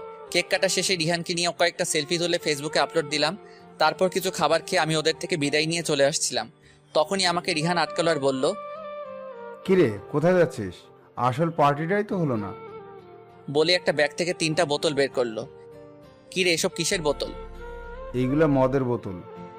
ছি সরা, এখান থেকে আমি এগুলো খাই নাকি? তোরা জানিস না আমি এগুলো খাই না। জানি, তবুও আজ খেতে হবে। আমাকে জোরাজোরি করতে লাগলো। শেষ পর্যন্ত ওদের জোরাজোরিতে বাধ্য হয়ে নাক টিপে হাফ গ্লাস খেলাম। হাফ গ্লাস খাওয়ার পরে আমার নেশা ধরে গেল। আমার আরো খেতে ইচ্ছা করতেছে। আমার পাশে এক বোতল রাখা ছিল। বোতলটার মুখ খুলে টক টক করে বোতলের অর্ধেক শেষ করতেই আবির আমার হাত থেকে বোতলটা কেড়ে নিল। এই নিয়ান, কি করছিস? আবিরও আমার মতো এসব খায় না। রাকিব আর রিহান অনেক জোরাজোরির পরেও আবির এসব খায় নাই। চল বাড়ি যাবি, চল। আবির আমাকে বাইকে করে বাড়িতে নিয়ে আসলো। আমাকে ঘরের সামনে পৌঁছে দিয়ে আবির চলে গেল। আমার কাছে ঘরের দ্বিতীয় চাবি ছিল, সেটা দিয়েই আমি ঢুকলাম। মাথা ঘুরছে, হাঁটতে পারছি না। কষ্ট করে রুমে আসলাম। দরজা ধাক্কা দিতেই খুলে গেল। পিচিটা বিছানাতে বসা ছিল। আমাকে দেখে উঠে এসে বলল, এতক্ষণে আসলে? আমি কিছু বললাম না। পিচিটার দিকে ঘোর লাগা চোখে তাকিয়ে রইলাম। আজ পিচিটাকে দেখে আমার ভিতরে কি রকম জানি একটা উত্তেজনা ফিল করছি। আমি পিচিটাকে বললাম, এই তুই আমার বউ না? আয় আমার কাছে আয়। এ কি, তোমার মুখ থেকে কিসের ওকে বলতে না দিয়ে ও ঠোঁটে আমার ঠোঁট লাগিয়ে দিলাম। তারপর পিচিটার ঠোঁট ছেড়ে দিয়ে পিচিটাকে ধাক্কা দিয়ে বিছানাতে ফেলে দিলাম। সকালে ঘুম থেকে উঠে বিছানাতে বসলাম। মাথাটা ঝিমঝিম করছে। হঠাৎ আমার খেয়াল হলো আমার শরীরে কোনো কাপড় নেই। কাপড় নাই বলতে একটা সুতাও নেই, শুধু পাতলা একটা চাদর দিয়ে সারা শরীর ঢাকা। কাল রাতের কথা মনে পড়তেই আমি চমকে উঠলাম। শিট, এটা আমি কি করলাম? বলেই বিছানাতে একটা ঘুষি দিলাম। আমার প্রায় কান্না চলে আসছে। পাশে তাকিয়ে দেখলাম পিচিটা আছে নাকি। না, পিচিটা নাই। পিচিটাকে দেখলাম গোসল করে চুল মুছতে মুছতে বাথরুম থেকে বেরিয়ে আসছে। লজ্জায় আমার দিকে তাকাতে পারছে না। মাথা নিচু করে আমাকে বলল, বাথরুমে গরম পানি রাখা আছে, গোসল করে নাও। বলে রুম থেকে বেরিয়ে গেল। আমি রেডি হয়ে ঘর থেকে বেরিয়ে গেলাম। ফিরে এসে পিচিটাকে খুঁজতে লাগলাম। রান্নাঘরে গিয়ে দেখলাম আম্মুর সাথে রান্না করছে। আমি বললাম, এই দিয়া রুমে আসো। পিচিটা রুমে এসে বলল, কিছু বলবে? এটা খেয়ে নাও। কিসের ওষুধ এটা? এটা পিল। পিল শব্দটা শুনে পিচিটা আমার থেকে কয়েক পা পিছিয়ে গেল। মুখটা মলিন করে আমার দিকে হা করে তাকিয়ে রইল। আমি বললাম, সরি, প্লিজ আমাকে মাফ করে দিও। রাতে যে কি হয়েছিল আমার, সত্যি বলছি তখন আমার কোনো হুঁশ জ্ঞান ছিল না। পিচিটা কোনো কথা বলছে না, শুধু চোখ দিয়ে অনর্গল পানি ঝরে যাচ্ছে। আমি বললাম, প্লিজ তুমি কেঁদো না। তুমি কাঁদলে আমি নিজেকে কোনোদিন ক্ষমা করতে পারবো না। প্লিজ পিলটা খেয়ে নিও। বলে আমি রুম থেকে বেরিয়ে গেলাম। দিয়ার কথায় আসি, দিয়া সেখানে স্তব্ধ হয়ে কিছুক্ষণ দাঁড়িয়ে রইল, তারপর দৌড়ে বাথরুমে ঢুকে গেল। বাথরুমে ঢুকে শাওয়ার ছেড়ে শাওয়ারের নিচে বসে হাউ মাউ করে কান্না করতে লাগলো। এখন দিয়া যত জোরে কান্না করুক না কেন, সে কান্নার আওয়াজ বাইরে যাবে না, তাই ইচ্ছে মতো চিৎকার করে কান্না করতে লাগলো।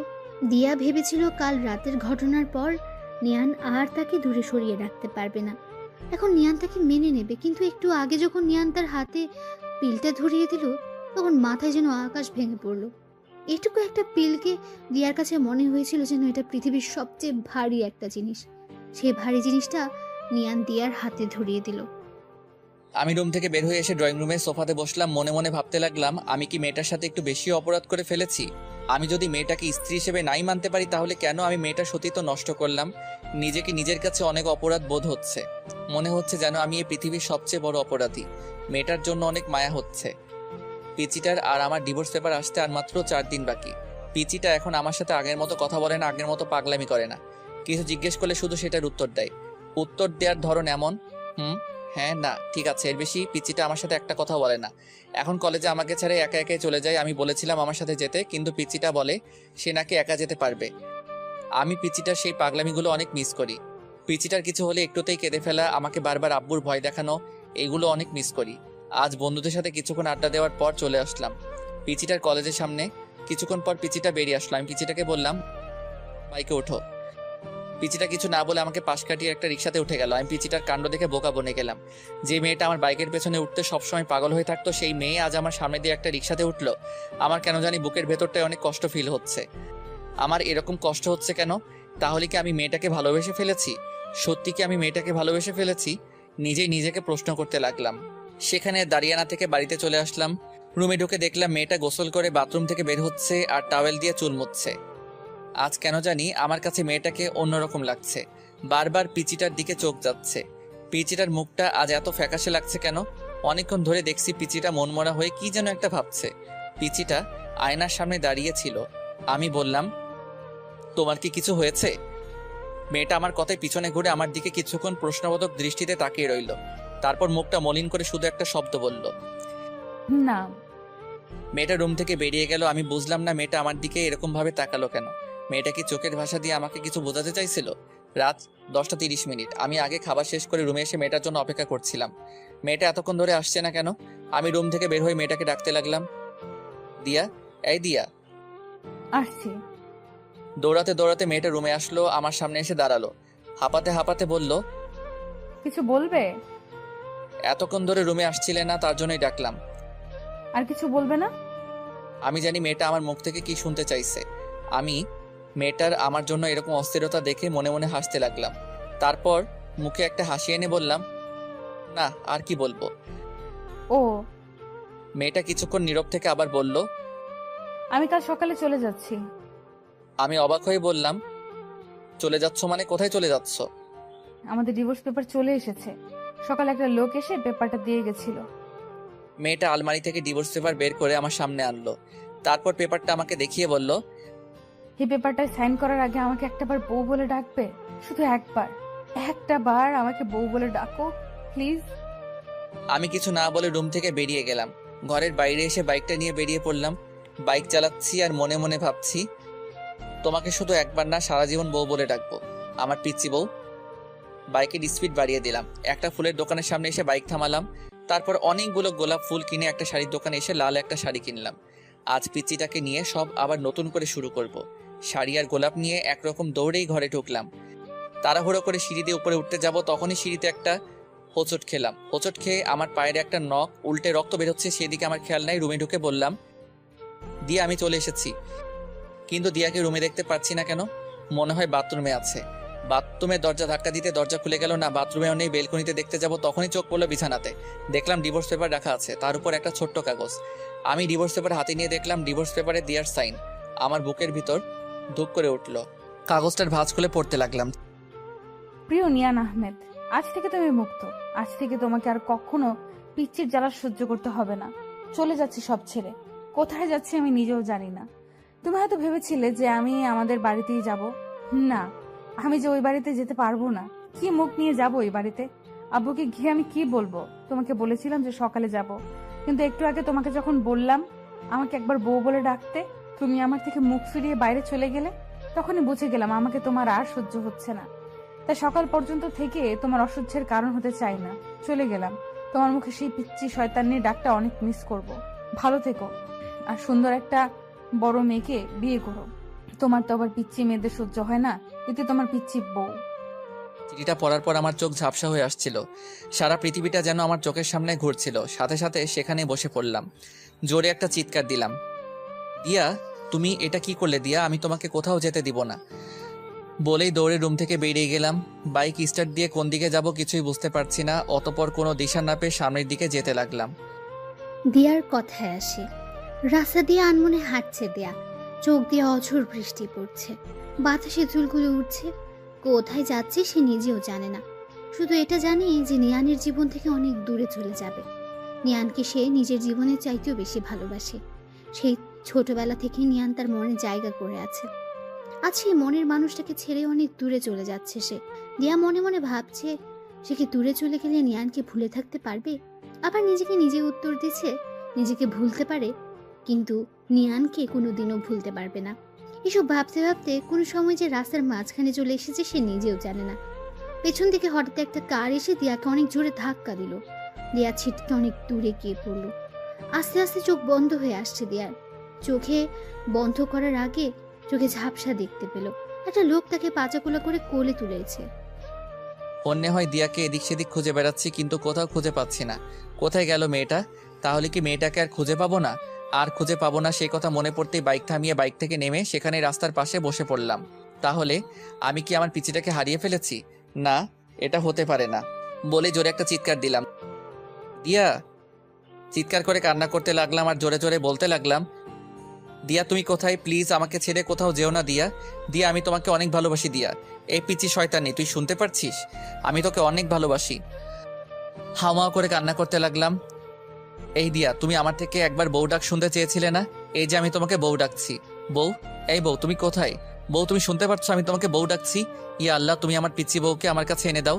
আমি যে ওকে ছাড়া বাঁচবো না আল্লাহ, সব দোষ আমার। বলেই পাশের ল্যাম্পপোস্টে নিজের মাথা বাড়ি দিতে লাগলাম। বাড়ি দিতে দিতে একসময় আমার মাথা দিয়ে রক্ত ঝরতে লাগলো, তবু আমি থামছি না, মাথা বাড়ি দিয়েই চলছি। হঠাৎ আমার চোখে অন্ধকার হয়ে আসলো, আমার মাথা ঘুরতে লাগলো।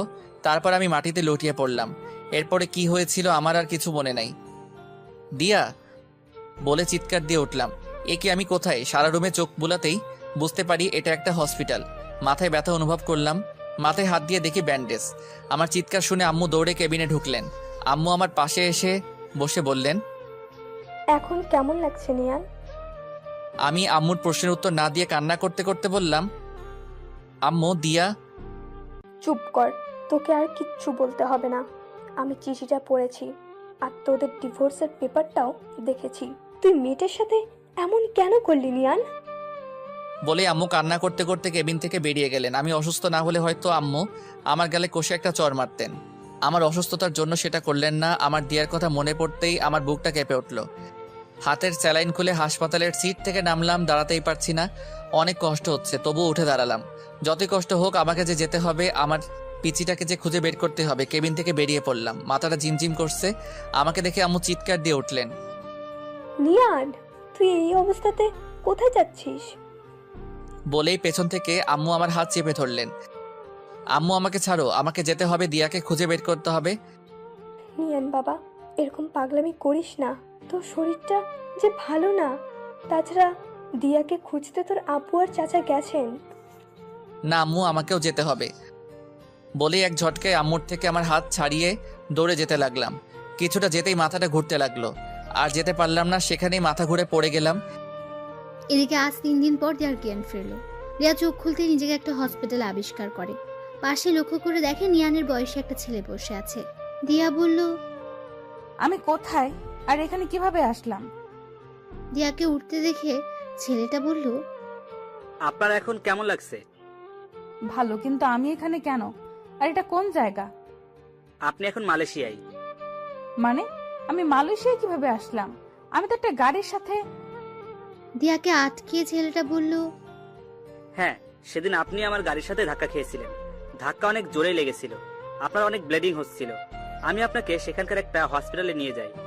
অনেকক্ষণ আপনার চিকিৎসা চলার পর ডাক্তার বেরিয়ে এসে বলল 72 ঘন্টার ভেতরে আপনার জ্ঞান না ফিরলে আপনাকে আর বাঁচানো সম্ভব হবে না। অতবার উন্নত চিকিৎসার জন্য সেদিনই আপনাকে আমি মালয়েশিয়ায় নিয়ে আসি, আর আজ ঠিক 71 ঘন্টা পর আপনার জ্ঞান ফিরল। আপনি আমাকে কেন বাঁচালেন? আমি মরে গেলেই তো ভালো হতো। আমার সামনে একজন মানুষ মারা যাবে সেটা আমি চেয়ে চেয়ে দেখবো, তাও আবার আমার গাড়ির সাথে অ্যাক্সিডেন্ট হয়েছে।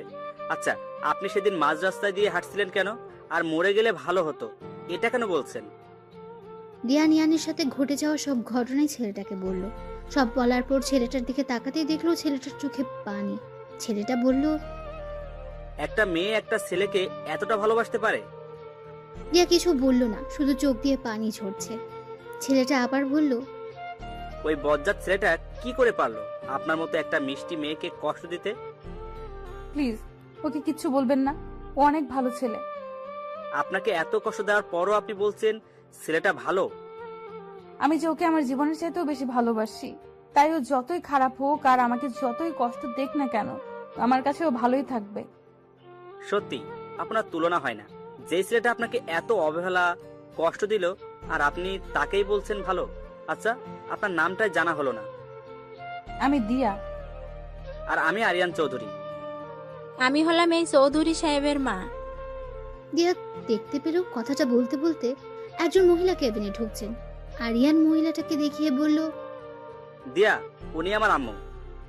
রিয়া মুখ দিয়ে সালাম দিল, তারপর বলল, উনি এখানে? আমরা এখানে মালয়েশিয়ায় থাকি। এখন কেমন লাগছে মা? জি ভালো আন্টি। আমাকে আন্টি না, মা বলে ডেকো। জানো, কালকে যখন তোমাকে আমি প্রথম দেখি তখনই আমার মায়ের কথা মনে পড়ে যায়। তোমাকে দেখতে হুবহুব আমার মায়ের মতো। কথাগুলো বলে শেষ করেই চোখের পানি মুছলেন। রিয়া বুঝতে পারলো ওরা দুজনে অনেক ভালো মনের মানুষ। তারপর বলল, আচ্ছা ঠিক আছে, ডাকবো। আচ্ছা মা, তুমি এখন একটু রেস্ট নাও, আমরা বাইরে যাই। বলে ওরা চলে গেলেন। আরিয়ান চৌধুরীর পরিচয়টা একটু ভালো করে দিয়ে দেই। আরিয়ান চৌধুরী অনেক বড় একজন বিজনেসম্যান। বিজনেসটা ওর বাবারই, কিন্তু 2 বছর আগে ওর বাবা মারা যাওয়াতে পুরো বিজনেসটা ওকে সামলাতে হচ্ছে। বাংলাদেশ আর মালয়েশিয়া মিলে 3টা কোম্পানি আছে ওদের, তাই আরিয়ান চৌধুরী মালয়েশিয়ায় পরিবার নিয়ে থাকে। পরিবার বলতে ওর মা আর ছোট্ট একটা বোনকে নিয়ে তার পরিবার। 7 দিন পর আজ দিয়াকে হসপিটাল থেকে বাড়িতে যাওয়ার অনুমতি দিয়েছে, কিন্তু দিয়া ভাবতে লাগলো তার তো কোনো বাড়ি নেই, সে এখন কোথায় যাবে? এসব ভাবছিল তখনই আরিয়ান চৌধুরী ও তার মা ঢুকলো। আরিয়ান বলল, চলেন, আজ আপনাকে হসপিটাল থেকে ছেড়ে দিয়েছে। কিন্তু আমি কোথায় যাব? কোথায় যাবে মানে? আমাদের বাড়িতে যাবে। কিন্তু আমি আপনাদের বাড়িতে কোন পরিচয়ে যাব? আমার তো আর কোনো পরিচয় নাই। আমাদের বাড়িতে যেতে তোমার কোনো পরিচয় লাগবে না মা। আম্মু, উনি যখন পরিচয় চাইছেন তাহলে ওনাকে একটা পরিচয় দিলে সমস্যা কোথায়? কি পরিচয় দিবি তুই ওকে? আমার বউয়ের পরিচয়। মানে? আরে আরে, আপনি তো ভয় পাবেন না, আমি আপনাকে সত্যিকারের বউ হতে বলছি না, শুধু আপনার পরিচয়টা হবে আপনি আমার বউ। কিন্তু আর কোনো কিন্তু না, এবার বাড়িতে চলুন। এদিকে আমি হাসপাতাল থেকে বাড়িতে এসে পাগলের মতো হয়ে গেলাম। প্রত্যেকদিন দিয়াকে খুঁজতে বের হই, কিন্তু কোথাও খুঁজে পাই না। সারা বাংলাদেশের অলিগলি সব খুঁজলাম, কিন্তু কোথাও খুঁজে পেলাম না। এভাবে প্রত্যেকদিন মেয়েটাকে পাগলের মতো খুঁজে বেড়াই, যে মেয়েটাকে আমি সহ্যই করতে পারতাম না। আজ সেই মেয়ের জন্য প্রত্যেক রাত কান্না করে বালিশ ভিজাই। এভাবে দিয়ার অপেক্ষায় কেটে গেল অনেক নির্ঘুম রাত, কেটে গেল 5-5টা বছর। এর মধ্যে দিয়ার কথা প্রায় সবাই ভুলেই গেছে। সবাই বলছে দিয়া নাকি আর ফিরে আসবে না, ও নাকি মারা গেছে। চাচা চাচিও অনেক কষ্ট করে হলেও সেটা মেনে নিয়েছেন, কিন্তু আমি এখনো দিয়ার পথ চেয়ে বসে আছি। আমার বিশ্বাস দিয়া একদিন না একদিন ফিরে আসবেই। এর মধ্যে আব্বু আম্মু অনেকবার বলেছেন যে বিয়ে করে নতুন করে জীবন শুরু করতে, কিন্তু আমি ওদের বারবার বলে দিচ্ছি যে দিয়ার অপেক্ষায় সারা জীবন পার করে দিতে পারবো। আজ আব্বু হঠাৎ রুমে এসে বললেন, তুই কি এভাবেই জীবনটা শেষ করে দিবি? তোর কি মনে হয় মেয়েটা এখনো বেঁচে আছে?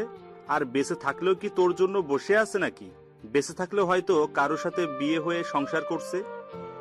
আব্বু প্লিজ, তোকে আমি 2টা অপশন দিচ্ছি, বিয়ে কর নয়তো চাকরি বাকরি কিছু একটা করে জীবনটা নতুন করে শুরু কর। কিছুক্ষণ চুপ থেকে বললাম, ওকে আব্বু, আমি চাকরি করব। আব্বু একটা স্বস্তির নিঃশ্বাস ফেলে চলে গেলেন। পরের দিন আমি একটা চাকরির ইন্টারভিউ দিতে যাই। ইন্টারভিউ দেওয়ার পর আমাকে কিছুক্ষণের জন্য ওয়েটিংয়ে রাখে। আমাকে কিছুক্ষণ পর আবার আমাকে ডাকে। আমাকে বলে, কংগ্রাচুলেশনস, আপনার চাকরি হয়ে গেছে, কিন্তু সেটা মালয়েশিয়ায়। আপনার সব রেজাল্ট ভালো দেখে আমরা আমাদেরই আরেকটা কোম্পানি থেকে ট্রান্সফার করে দেই। মালয়েশিয়ার কথা শুনে কেন জানি আমি হ্যাঁ বলে দেই। আমার কেন জানি মনে হচ্ছে মালয়েশিয়ায় কিছু একটা আছে। বাড়িতে এসে আব্বুকে বলতেই আব্বু অনেক খুশি হলেন। রাতের খাবার খেয়ে রুমে এসে ঘুমানোর চেষ্টা করছি, কিন্তু ঘুম আসছে না। বারবার দিয়ার সেই নিষ্পাপ হাসি চোখে ভেসে উঠছে।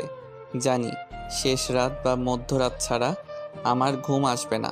গত 5 বছর ধরে এরকমটাই হয়ে আসছে। হঠাৎ মোবাইলের আওয়াজে ভাবনার জগৎ থেকে বেরিয়ে আসলাম। মোবাইল হাতে নিয়ে দেখি সে অচেনা নাম্বার থেকে আবার ফোন এসেছে। গত 5 বছর ধরে অনেকগুলো অচেনা নাম্বার থেকে আমার মোবাইলে ফোন আসে। ফোন রিসিভ করলে কেউ ওপাশে কিছু বলে না, শুধু আমি একটা ছোট্ট বাচ্চার হাউমাউ শুনতে পাই। অনেকবার বিরক্ত হয়ে অনেকগুলো নাম্বার ব্লক মেরেছি, কিন্তু কোনো কাজ হয় না। একটা ব্লক মারলে অন্য আরেকটা নাম্বার দিয়ে ফোন দেয়। দিয়া যদি আমাকে কোনো দিন ফোন দেয়, এই আশাতে সিমটাও পাল্টাতে পারি না। প্রথম বিরক্ত লাগলেও এখন কেন জানি আমার ওই পিচ্চিটার অস্পষ্ট ভাষা শুনতে ভালো লাগে। তাই এখন প্রত্যেকটা দিন ফোনটা রিসিভও করি। আজও ফোন রিসিভ করে হ্যালো বলার সাথে সাথেই সেই পরিচিত আওয়াজ শুনতে পাই। ওপাশ থেকে আব্বু আম্মু বলে অস্পষ্ট ভাষায় কি যেন একটা বলছে, কিছু বুঝতে পারি না। শুধু এই আব্বু আম্মু ডাকটাই বুঝতে পারি। আজকে আমি মালয়েশিয়ায় যাচ্ছি। বাড়িতে সবার থেকে বিদায় নিয়ে এয়ারপোর্টে চলে আসলাম। এয়ারপোর্টে এসে ওই দিন যেই লোকটা আমার ইন্টারভিউ নিয়েছিল সেই লোকের সাথেই আরও অনেকগুলো লোকজন দেখতে পারলাম। পরে জানতে পারলাম ওরাও আমার মতোই মালয়েশিয়াতে চাকরি করতে সিলেক্ট হয়েছে। ওদের মধ্যে একজনের সাথে আমার অনেক ভাব জমে গেল। ওর নাম জিসান। বিমানে আমার পাশের সিটেই বসেছিল। ওর সাথে মিশে বুঝতে পারলাম ছেলেটা একটু বেশি চঞ্চল টাইপের, অনেক বেশি কথা বলে। ফ্লাইট ল্যান্ড করলো মালয়েশিয়ায়। আমি মালয়েশিয়ার মাটিতে পা রাখতেই আমার বুকটা কেঁপে উঠল। বুঝতে পারলাম না কেন হলো এমনটা। মালয়েশিয়া নামটা শোনার পর থেকেই আমার কেমন যেন অদ্ভুত একটা ফিলিংস কাজ করছিল। আমরা যেই কোম্পানিতে কাজ করতে আসছি সেই কোম্পানিরই কয়েকজন লোক এসে আমাদের একটা হোটেলে নিয়ে গেল। আজকে রেস্ট নিয়ে কালকে থেকে অফিস। আমি হোটেলে এসে আমার রুমে ঢুকলাম। ফ্রেশ হয়ে বসে আছি। বসে বসে বোর হচ্ছি, তাই ভাবলাম শহরটা একটু ঘুরে দেখি। রুম থেকে বের হতেই জিসানের সামনে পড়লাম। জিসান আমাকে দেখে হেসে বলল, কি ভাই, কোথায় বের হচ্ছেন? আসলে রুমে বসে বসে বোর হচ্ছিলাম, তাই একটু ঘুরতে যাচ্ছি। আমিও সেম ভাই, চলেন আমিও যাব আপনার সাথে। তাহলে তো ভালোই হলো, আমাকেও একা একা ঘুরতে হবে না। চলেন। কোথায় যাওয়া যায় বলেন তো? আমি তো এখানকার জায়গা তেমন চিনি না। আমি চিনি ভাই, চলেন ভাই, আমরা এখানকার সব থেকে বড় শপিং মলে যাই। অনেক সুন্দর একটা শপিং মল। আমারও একটা জিনিস কিনতে হবে, জিনিসটাও কিনলাম আর ঘোরাঘুরিও করলাম। আচ্ছা চলুন। একটা ট্যাক্সি নিয়ে শপিং মলের সামনে এসে নামলাম। সত্যি শপিং মলটা অনেক বড় এবং সুন্দর। শপিং মলের ভিতরে ঢুকতে আমার শরীরে একটা কঠিন ঠান্ডা বাতাস লাগলো আর আমার বুকের ভিতর ধুকধুক করতে লাগলো। আমি সেখানটায় দাঁড়িয়ে হার্টবিটের ধুকধুকানি ফিল করতে লাগলাম। আমার এরকম হচ্ছে কেন? জিসান বলল, কি ভাই, এখানে দাঁড়িয়ে আছেন কেন আর কি ভাবছেন? আমি এই শপিং মলে ঢোকার সাথে সাথেই আমার শরীরে কী রকম জানি ঠান্ডা বাতাস লাগলো। আরে ভাই, এটা এসির বাতাস। না, এটা এসির বাতাস হতে পারে না। এসির বাতাস এত মোলায়েম আর কঠিন না, আর এই বাতাসটা একেবারে আমার বুকের ভিতর লেগেছে। আরে ভাই, কি সব আবল তাবল বলছেন? আমি জোরে একটা নিঃশ্বাস ফেলে বললাম, না কিছু না, চলেন। তারপর জিসানকে নিয়ে লিফটে করে শপিং মলটার 3 তলাতে উঠলাম। জিসান ঘুরে ঘুরে টি শার্ট দেখছে, হয়তো টি শার্ট কেনার জন্যই আসছে। আমি আর ওকে জিজ্ঞেস করলাম না। জিসান একটা টি শার্ট হাতে নিয়ে চেঞ্জ রুমে গেল। আমার একটা শার্ট অনেক ভালো লাগছে, সেই শার্টটাই নেড়েচেড়ে দেখছিলাম।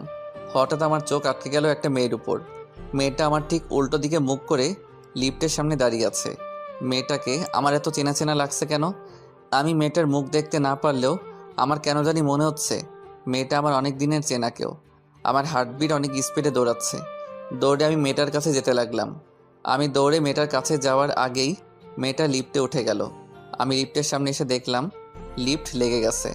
সেখানে দাঁড়িয়েই হাঁপাতে লাগলাম। হঠাৎ চোখ পড়ল পাশের সিঁড়ির উপর। আমি দৌড়ে সিঁড়ি দিয়ে নামতে লাগলাম। নিচতলায় আসতেই দেখলাম মেয়েটা শপিং মল থেকে বের হয়ে যাচ্ছে। আমিও দৌড়ে শপিং মল থেকে বের হতেই দেখলাম মেয়েটা একটা গাড়িতে উঠে গেছে। গাড়িতে কালো গ্লাস থাকাতে তখনও আমি মেয়েটাকে দেখতে পাই নাই। গাড়িটা অনেক স্পিডে চলে গেল। আমি সেখানে দাঁড়িয়ে রইলাম। পিছন থেকে দিশান ডাকতে ডাকতে আসলো, নিয়ান ভাই, নিয়ান ভাই। আমার পাশে এসে হাঁপাতে লাগলো। আবার বলল, কি ভাই, শপিং মল থেকে এভাবে দৌড়ে বের হচ্ছিলেন কেন? পিছন থেকে আমি এত ডাকলাম, আপনি শুনলেনই না। পরে বলবো, এখন হোটেলে চলুন। সত্যি আপনি অনেক অদ্ভুত ভাই। চলুন। পরের দিন সকালে রেডি হয়ে অফিস যাওয়ার জন্য হোটেলের বাইরে আসলাম। পিছন থেকে জিসান এসে বলল, কি ভাই, আমাকে ফেলেই চলে যাচ্ছেন? আমি ভাবলাম আপনি হয়তো নিচে আছেন, তাই আমি নিচে আসলাম। অফিসের বাস এসে আমাদের নিয়ে গেল। অফিসে আসলাম। অফিসে ঢোকা মাত্রই সেই দিন শপিং মলের মতো একটা ঠান্ডা বাতাস লাগলো। আমি অফিসের ভিতর ঢুকেই কেন জানি অস্থির অস্থির লাগছে। পিয়ন এসে বলল, সবাই এক এক করে ম্যাডামের সঙ্গে মিট করে আসুন। একজন একজন করে একটা রুমে যাচ্ছে আর 4-5 মিনিট পর পর বেরিয়ে আসছে। এইভাবে এক এক করে সবাই গেল। আমি এখনো বসে আছি। জিসান এসে বলল, ভাই যান যান, ভেতরে যান, আর গিয়ে পরি দেখে আসুন।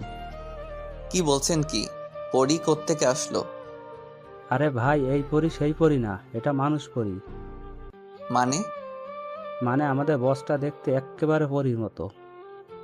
আমাদের কি মেয়ে বস নাকি? ভাই তাড়াতাড়ি যান।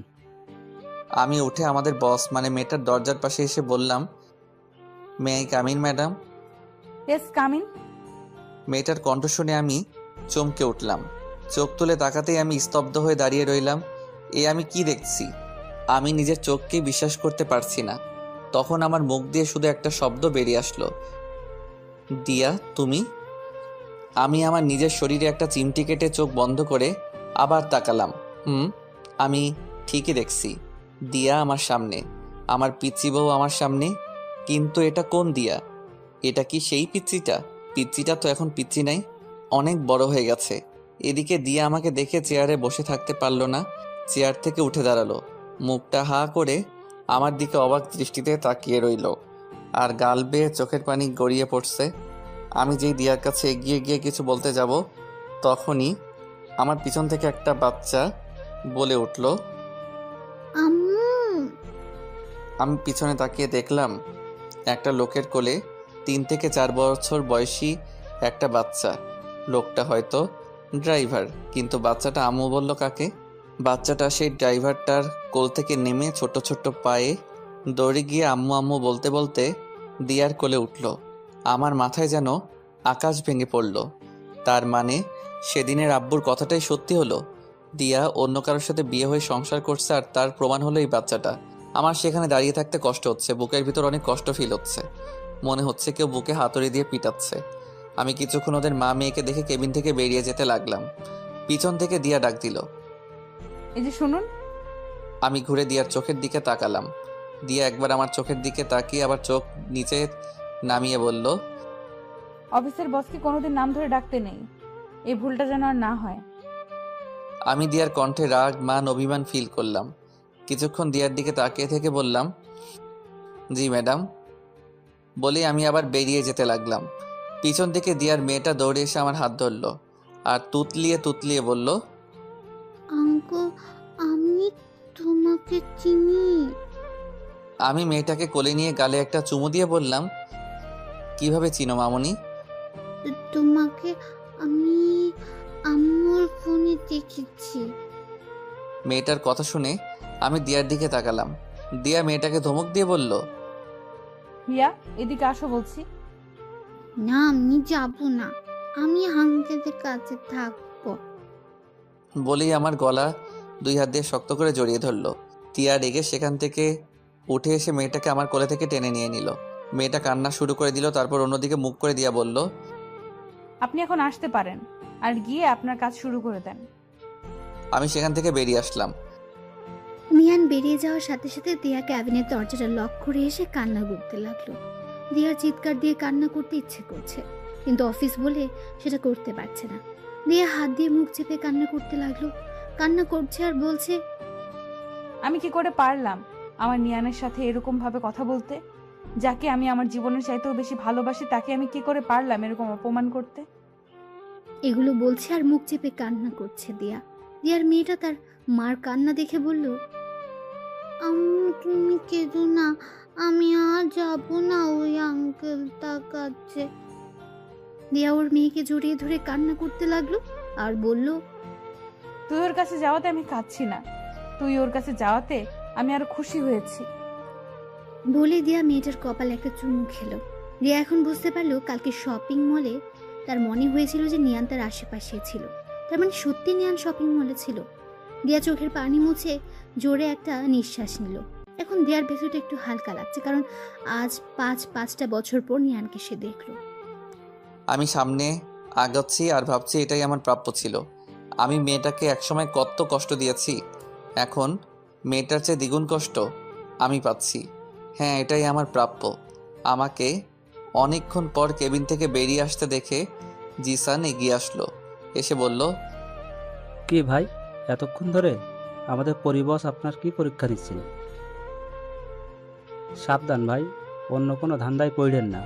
আমাদের পরিবসটা কিন্তু ম্যারিড, আর আমাদের ম্যাডামের হাজবেন্ড হচ্ছে এই সারা কোম্পানির মালিক। ও আচ্ছা। আপনার মুখটা এমন লাগছে কেন ভাই? আপনার কি কিছু হয়েছে? না ভাবি, কিছু হয় নাই। আব্বু আম্মুর কথা একটু মনে পড়ছে, তাই একটু মন খারাপ। আচ্ছা চলুন ভাই, এখন কাজে লেগে পড়ি। আমি আমার ডেস্কে গিয়ে বসলাম। আমার ডান সাইডে একটা মালয়েশিয়ান ছেলে আর বাঁ সাইডে একটা মেয়ে, দেখে মনে হচ্ছে বাংলাদেশি। এই অফিসের প্রায় লোকই বাংলাদেশি। মেয়েটা আমাকে তার পাশে বসতে দেখে বলল, হাই, আমি রাইসা রহমান। বলেই আমার দিকে তার একটা হাত বাড়িয়ে দিল। আমি হাত বাড়িয়ে হ্যান্ডশেক করতে করতে বললাম, আপনি কি বাংলাদেশি? জি, একটা কথা বলবো। হ্যাঁ বলুন। আপনি দেখতে অনেক হ্যান্ডসাম আর কিউট। আমি কিছু বললাম না, কষ্ট করে শুধু একটা হাসি দিলাম। আমি কম্পিউটার অন করার সাথে সাথেই দিয়ার মেয়েটা এসে হাজির। আঙ্কেল আঙ্কেল বলে আমার কোলে উঠে এসে বসলো। আমি বললাম, তুমি আবার আমার কাছে আসছো কেন? তোমার আম্মু বকবে তো? না বকবে না, আমি আম্মুকে বলে এসেছি। আচ্ছা, তোমার নাম কি মামনি? হিয়া। দিয়ার ওর মেয়ের নামটা নিজের নামের সাথে মিল রেখেই রাখছে। আমি 2 হাত দিয়ে ওর গাল টিপে বললাম, খুব সুন্দর নাম, আর তুমিও অনেক কিউট মামনি। আঙ্কেল আমি তোমাকে এটা কই? বলেই ওর ছোট্ট ছোট্ট হাত দিয়ে আমার গাল টিপে ধরে হাসতে লাগলো। হিয়ার হাসি দেখে আমি ওর দিকে তাকিয়ে রইলাম। হিয়া সেম দিয়ার মতোই হাসে। তারপর হিয়া আমার দাঁড়িয়ে হাত দিয়ে বলল, আঙ্কেল এগুলোর নাম কি? এগুলোর নাম দাড়ি। হিয়া নিজের গালে হাত নিয়ে মুখ গোমড়া করে বলল, আমার নাই কেন? হিয়ার কথা শুনে আমার হাসি চলে আসলো। আমি ওর কথা শুনে হাসতে হাসতে বললাম, তোমার কোনোদিনও উঠবে না মামনি, কারণ তুমি মেয়ে। আচ্ছা মামনি, তোমার আব্বু এখন কই? আব্বুকে? সে কি, তুমি তোমার আব্বুকে চিনো না? কি ওর আব্বুকে পাপা বলে ডাকে? হঠাৎ কারো কথায় পিছন ফিরে তাকিয়ে দেখলাম দিয়া। দিয়াকে দেখে আমি বসা থেকে উঠে দাঁড়ালাম। দিয়া কথাটা বলে আমার দিকে তাকিয়ে রইল।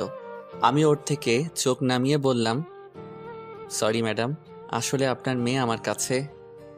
আমাকে বলতে না দিয়ে দিয়া বলল, ইটস ওকে। তারপর দিয়া হিয়াকে আমার পাশ থেকে তুলে নিয়ে যেতে যেতে বলল, চলো হিয়া, কিছু খাবে? বাড়ি থেকে না খেয়ে চলে এসেছো। আমার দিকে একবার তাকিয়ে চলে যেতে লাগলো। পাশ থেকে রাইসা এতক্ষণ আমাদের দেখছিল। আমাকে বলল, আমাদের ম্যাডাম কি আপনার পরিচিত কেউ? আমি মেয়েটার প্রশ্ন শুনে চুপ করে রইলাম। আমি মেয়েটাকে কি বলবো কিছু বুঝে উঠতে পারতেছি না। জি। রাইসা আমাকে আর কিছু প্রশ্ন করার আগেই আমি বললাম, এক্সকিউজ মি, আমি একটু আসছি। বলেই আমি অফিসের ওয়াশরুমের দিকে যেতে লাগলাম। অফিস শেষে আমি আর জিসান দাঁড়িয়ে আছি অফিসের বাইরে। অফিস বাসের জন্য অপেক্ষা করছিলাম। জিসান আমাকে বলল, ভাই আপনি এখানে দাঁড়ান, আমি গিয়ে দেখে আসছি বাসটা এখন আসছে না কেন। এই বলে জিসান চলে গেল। আমি একা একা আনমনে দাঁড়িয়ে আছি। পেছন থেকে দিয়া হিয়াকে কোলে নিয়ে বের হলো। হিয়া আমাকে দেখে দিয়ার কোল থেকে নেমে দৌড়ে আমার কাছে আসলো। আমার সামনে এসে একটা হাসি দিয়ে বলল, আঙ্কেল মাথা নিচু করো। আমি মাথা নিচু করতেই হিয়া আমার গালে একটা চুমু খেলো। তারপর হিয়া দিয়ার কাছে গিয়ে ওর হাত ধরে টানতে লাগলো। কি হলো হিয়া, আমাকে টানছো কেন? আসো না আম্মু। হিয়া দিয়াকে টানতে টানতে আমার সামনে নিয়ে এলো। দিয়া আমার দিকে একবার তাকিয়ে চোখ নিচে নামিয়ে নিল। হিয়া বলল, আম্মু আঙ্কেলকে চুমু দাও। আমরা দুজনই দুজনের দিকে চোখ বড় বড় করে তাকালাম। দিয়া লজ্জায় লাল হয়ে গেল। তারপর হিয়াকে ধমক দিয়ে বলল, এসব কি হচ্ছে? প্লিজ ম্যাডাম, ওকে বকবেন না, আমি ওকে বুঝিয়ে বলছি। আমি হাঁটু গেড়ে বসে হিয়ার গালে হাত দিয়ে বললাম, হিয়া মামুনি শোনো, তোমার আম্মু তোমার আব্বুকে মানে তোমার বাবাকে ছাড়া অন্য কোনো ছেলেকে চুমু খেতে পারবে না। কিন্তু আম্মু তো পাপাকে চুমু দেয় না, আম্মু তো তোমার ফটো দিচ্ছ। দিয়া হিয়ার মুখ চেপে ধরলো। তারপর হিয়াকে কোলে নিয়ে বলল, চলো হিয়া, দেরি হয়ে যাচ্ছে। বলেই আমার দিকে একবার তাকিয়ে গাড়িতে উঠে গেল। গাড়িতে উঠে হিয়া আমাকে হাত নাড়িয়ে টাটা দিতে লাগলো। আমি ওকে হাত নাড়িয়ে টাটা দিলাম। আমিও হোটেলে চলে আসলাম। রুমে ঢুকে শার্টটা খুলে একটা টাওয়েল নিয়ে বাথরুমে ঢুকলাম। বাথরুমে ঢুকে শাওয়ারটা ছেড়ে শাওয়ারের নিচে দাঁড়িয়ে রইলাম। বুকের ভিতরটা অনেক ভারী লাগছে। অনেক কষ্ট জমে আছে বুকের ভিতরে। আমার দোষে আমি আমার পিচ্চি বউটাকে হারালাম। সেদিন যদি আমি ওকে সারপ্রাইজ দেওয়ার জন্য ঘর থেকে বেরিয়ে না যেতাম, তাহলে আজ আমাকে ওকে এই অবস্থাতে দেখতে হতো না। আমার চোখের পানি আর শাওয়ারের পানি এক হয়ে নিচে পড়ছে। আমার পিচ্চিটা এখন আর আমার নেই, এখন সে অন্য কারো বউ, অন্য একজনের মেয়ের মা। যখন ওর মেয়েটা আমার কাছে আসে, জানি না কেন জানি আমি সব কষ্ট ভুলে যাই। এখন আমি নিজেকে একটা কথা ভেবেই সান্ত্বনা দিচ্ছি যে যাই হোক, আমার পিচ্চিটা তো সুখে আছে, ও সুখে থাকলেই হলো, আমার আর কিছু চাই না। দিয়ার সুখে আমার সুখ। অনেকক্ষণ শাওয়ার নিচে থাকার পর বাথরুম থেকে বেরিয়ে আসলাম। পরের দিন অফিসে যাওয়ার জন্য জিসান রেডি হয়ে আমার রুমে এসে বলল, কি ভাই আপনি এখনো রেডি হন নাই? অফিস বাস চলে আসছে তো। জিসান ভাই, আপনি অফিস বাস দিয়ে চলে যান, আমি পরে একটা ট্যাক্সি নিয়ে চলে যাব। আচ্ছা ঠিক আছে, আমি যাই। আপনি দেরি করবেন না কিন্তু, নতুন নতুন অফিস জয়েন করেছেন, দেরি করলে সমস্যা হতে পারে কিন্তু। আচ্ছা। আমি ভাবতে লাগলাম আমার কি আর দিয়ার সামনে যাওয়া ঠিক হবে? ও যখন সুখে আছে তাহলে থাক না সুখে, আমি কেন ওর পথের কাঁটা হয়ে দাঁড়াবো? তাই ভাবলাম আমি আর দিয়ার সামনে যাব না। এদিকে হিয়া অনেকক্ষণ ধরে ওর মাকে বলে যাচ্ছে, আম্মু আঙ্কেল আসছে না কেন। হিয়া প্রতিদিন দিয়ার সাথে অফিসে আসে। দিয়া ওর মেয়েকে বলছে, আসবে, এক্ষুনি চলে আসবে। এদিকে দিয়াও চিন্তায় পড়ে। দিয়া মনে মনে ভাবতে লাগলো, অফিস বাস তো সেই কখন চলে আসলো, কিন্তু নিয়ান আসলো না কেন অফিস বাসে? নিয়ান কি আর আসবে না অফিসে? নিয়ান তো আমাকে সহ্যই করতে পারে না, তাহলে কি আমার জন্য সে আর অফিসে আসবে না? আমার নিয়ানকে কি আমি আর দেখতে পারবো না? নিয়ানকে সে আর দেখতে পারবে না, সে কথা মনে পড়তে দিয়ার বুকের ভেতর ধুক করে উঠলো, চোখ দিয়ে পানি বেরিয়ে আসলো। এতক্ষণ সে তার ক্যাবিনের সামনে দাঁড়িয়েছিল। হঠাৎ খেয়াল হলো নিয়ান অফিসে ঢুকছে। দিয়ার চোখে মুখে হাসি ফুটে উঠলো। হিয়া নিয়ানকে দেখতে পেয়ে দৌড়ে গিয়ে নিয়ানের পা দুটো জড়িয়ে ধরলো। আমি হিয়াকে টেনে কোলে তুললাম, গালে একটা চুমু দিলাম। হ্যাঁ, আজ ওর জন্য অফিসে আসতে হলো। আমি যে দিয়ার মেয়েটার মায়ায় পড়ে গেছি। আঙ্কেল, আমি তোমার সাথে কথা বলবো না, তুমি এত দেরি করে আসলে কেন? সরি। দেখি কিউটিটার মুখটা। হিয়া মুখটা অন্যদিকে ঘুরিয়ে নিল। আমি এবার হিয়াকে কাতুকুতু দিতে লাগলাম। হিয়া খিলখিল করে হাসতে লাগলো। দিয়া ওদের দেখে একটা হাসি দিয়ে চোখ মুছে জোরে একটা নিঃশ্বাস ফেলে ক্যাবিনে চলে গেল। আমি সারাদিন হিয়াকে নিয়ে মেতে রইলাম। মেয়েটা অনেক পাকা পাকা কথা বলছে, আর আমি সেই কথা শুনে হাসতে হাসতে ফেটে পড়ছি। হিয়া বারবার ক্যাবিন থেকে বের হয়ে এসে কিছুক্ষণ ওদের দেখে, তারপর একটা হাসি দিয়ে আবার নিজের ক্যাবিনে চলে যায়। এভাবে সারাটা দিন কেটে গেল। জিসান এসে বলল, ভাই হোটেল যাবেন না? অফিস তো শেষ হয়ে গেল। আমার যাওয়ার কথা শুনেই হিয়া আমার গলা জড়িয়ে ধরল। না আঙ্কেল, যাবে না। জিসান ভাই, আপনি অফিস বাস দিয়ে চলে যান, আমি সকালের মতো ট্যাক্সি দিয়ে চলে যাব। জিসান চলে গেল। কিছুক্ষণ পর দিয়া কেবিন থেকে বেরিয়ে আমাদের কাছে এসে হিয়াকে বলল, হিয়া আসো, আমরা বাসায় যাব। না, আমি যাব না। চলেন, আমি আপনাদের গাড়িতে তুলে দিয়ে আসছি। অফিসের বাইরে এসে দিয়ার গাড়ির সামনে আসলাম। দিয়া আগে গিয়ে গাড়িতে বসলো। আমি হিয়াকে বললাম, হিয়া আমার দিকে তাকাও। হিয়া আমার কাছ থেকে মুখ তুলে তাকালো। আমি বললাম, যাও এখন বাসায়। তুমি এরকম করলে কিন্তু আমি কালকে আর এখানে আসবো না। হিয়া আমার কথা শুনে গাড়িতে উঠে গিয়ে বসলো। আমি হিয়ার গালে একটা চুমু দিয়ে সেখান থেকে চলে যেতে লাগলাম। হঠাৎ পিছন থেকে দিয়া ডাক দিল। এই যে শোনো। আমি পিছন ফিরে তাকাতেই দেখলাম দিয়া গাড়ির থেকে মুখ বের করে আছে। আমি বললাম, জি বলুন। অফিস বাস তো চলে গেছে, তুমি কিভাবে যাবে? দিয়ার মুখে তুমি ডাক শুনে ওর দিকে অবাক চোখে তাকিয়ে রইলাম। দিয়া আবার বলল, আমি তোমাকে কিছু প্রশ্ন করছি। ও জি, আমি ট্যাক্সি দিয়ে চলে যাব। তুমি যদি কিছু মনে না করো, আমি তোমাকে পৌঁছে দিতে পারি। থ্যাংক ইউ, লাগবে না, আমি চলে যেতে পারবো। দিয়া মুখটা কালো করে ফেললো। হিয়া বলল, আঙ্কেল চলো না আমাদের সাথে। আমি হিয়ার মুখের দিকে তাকিয়ে না করতে পারলাম না। উঠে গেলাম ওদের গাড়িতে। আমি এক পাশে আর দিয়া আরেক পাশে, আর হিয়া মাঝখানে। হিয়া আমার কোলে উঠে এসে বসলো। কেউ কোনো কথা বলছি না।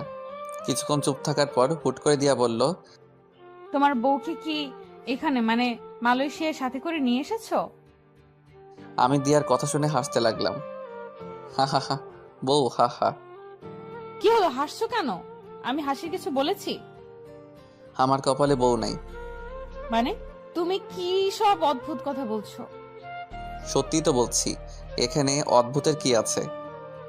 মানে তুমি এখনো বিয়ে করো নাই? না, বললাম না আমার কপালে বউ নাই। কেন বিয়ে করো নাই? তুমি জেনে কি করবে? প্লিজ বলো না, কেন বিয়ে করো নাই? আমি কিছুক্ষণ চুপ করে রইলাম। তারপর দিয়ার চোখে চোখ রেখে বললাম, তোমার জন্য। আমার জন্য মানে? সেদিন রাতে আমি কিছু একটা ভেবে চুপ করে রইলাম। দিয়া কি এখন এসব বলা ঠিক হবে? দিয়া তো সুখেই আছে, ওকে এসব বলে কি ওর কষ্ট বাড়ানো ঠিক হবে? দিয়া আমাকে চুপ করে থাকতে দেখে বলল, বলো না সেদিন রাতে কি? না কিছু না। দিয়া এবার আমার হাত ধরে হিয়ার মাথায় নিয়ে গেল। তারপর বলল, ও তো ছোট্ট ফেরেশতা মানুষ, আমি জানি তুমি ওর মাথায় হাত রেখে মিথ্যা বলতে পারবে না। আমি এবার কি বলবো কিছু বুঝে উঠতে পারছি না। হিয়ার মাথায় হাত রেখে আমি আবার মিথ্যা বলতে পারবো না। আমি বললাম, দিয়া থাক না এসব, এখন আর জেনে কি করবে? তুমি বলবে কিনা বলো। আমি এবার বলতে শুরু করলাম, আসলে সেদিন রাতে তুমি যখন আমার মুখ থেকে একবার বউ ডাক শুনতে চেয়েছিলে, তখন আমি ঘর থেকে বেরিয়ে গিয়েছিলাম জানো। সেদিন আমি তোমাকে সারপ্রাইজ দেওয়ার জন্য রুম থেকে বেরিয়ে গিয়েছিলাম। সেদিন আমি তোমাকে একবার না সারা জীবনের জন্য বউ ডাকতে চেয়েছিলাম, তোমাকে আপন করে নিতে চেয়েছিলাম, কিন্তু তোমাকে সারপ্রাইজ দেওয়ার জন্য একটা লাল টকটকে শাড়ি আর অনেক গোলাপ ফুল নিয়ে যখন বাসায় আসলাম, তখন আমি নিজেই সারপ্রাইজড হয়ে যাই। এসে দেখি তুমি রুমে নাই। তারপর যখন তোমার চিঠি আর ডিভোর্স পেপারে সাইন দেখলাম, তখন আমার সারা দুনিয়া অন্ধকার হয়ে এসেছিল।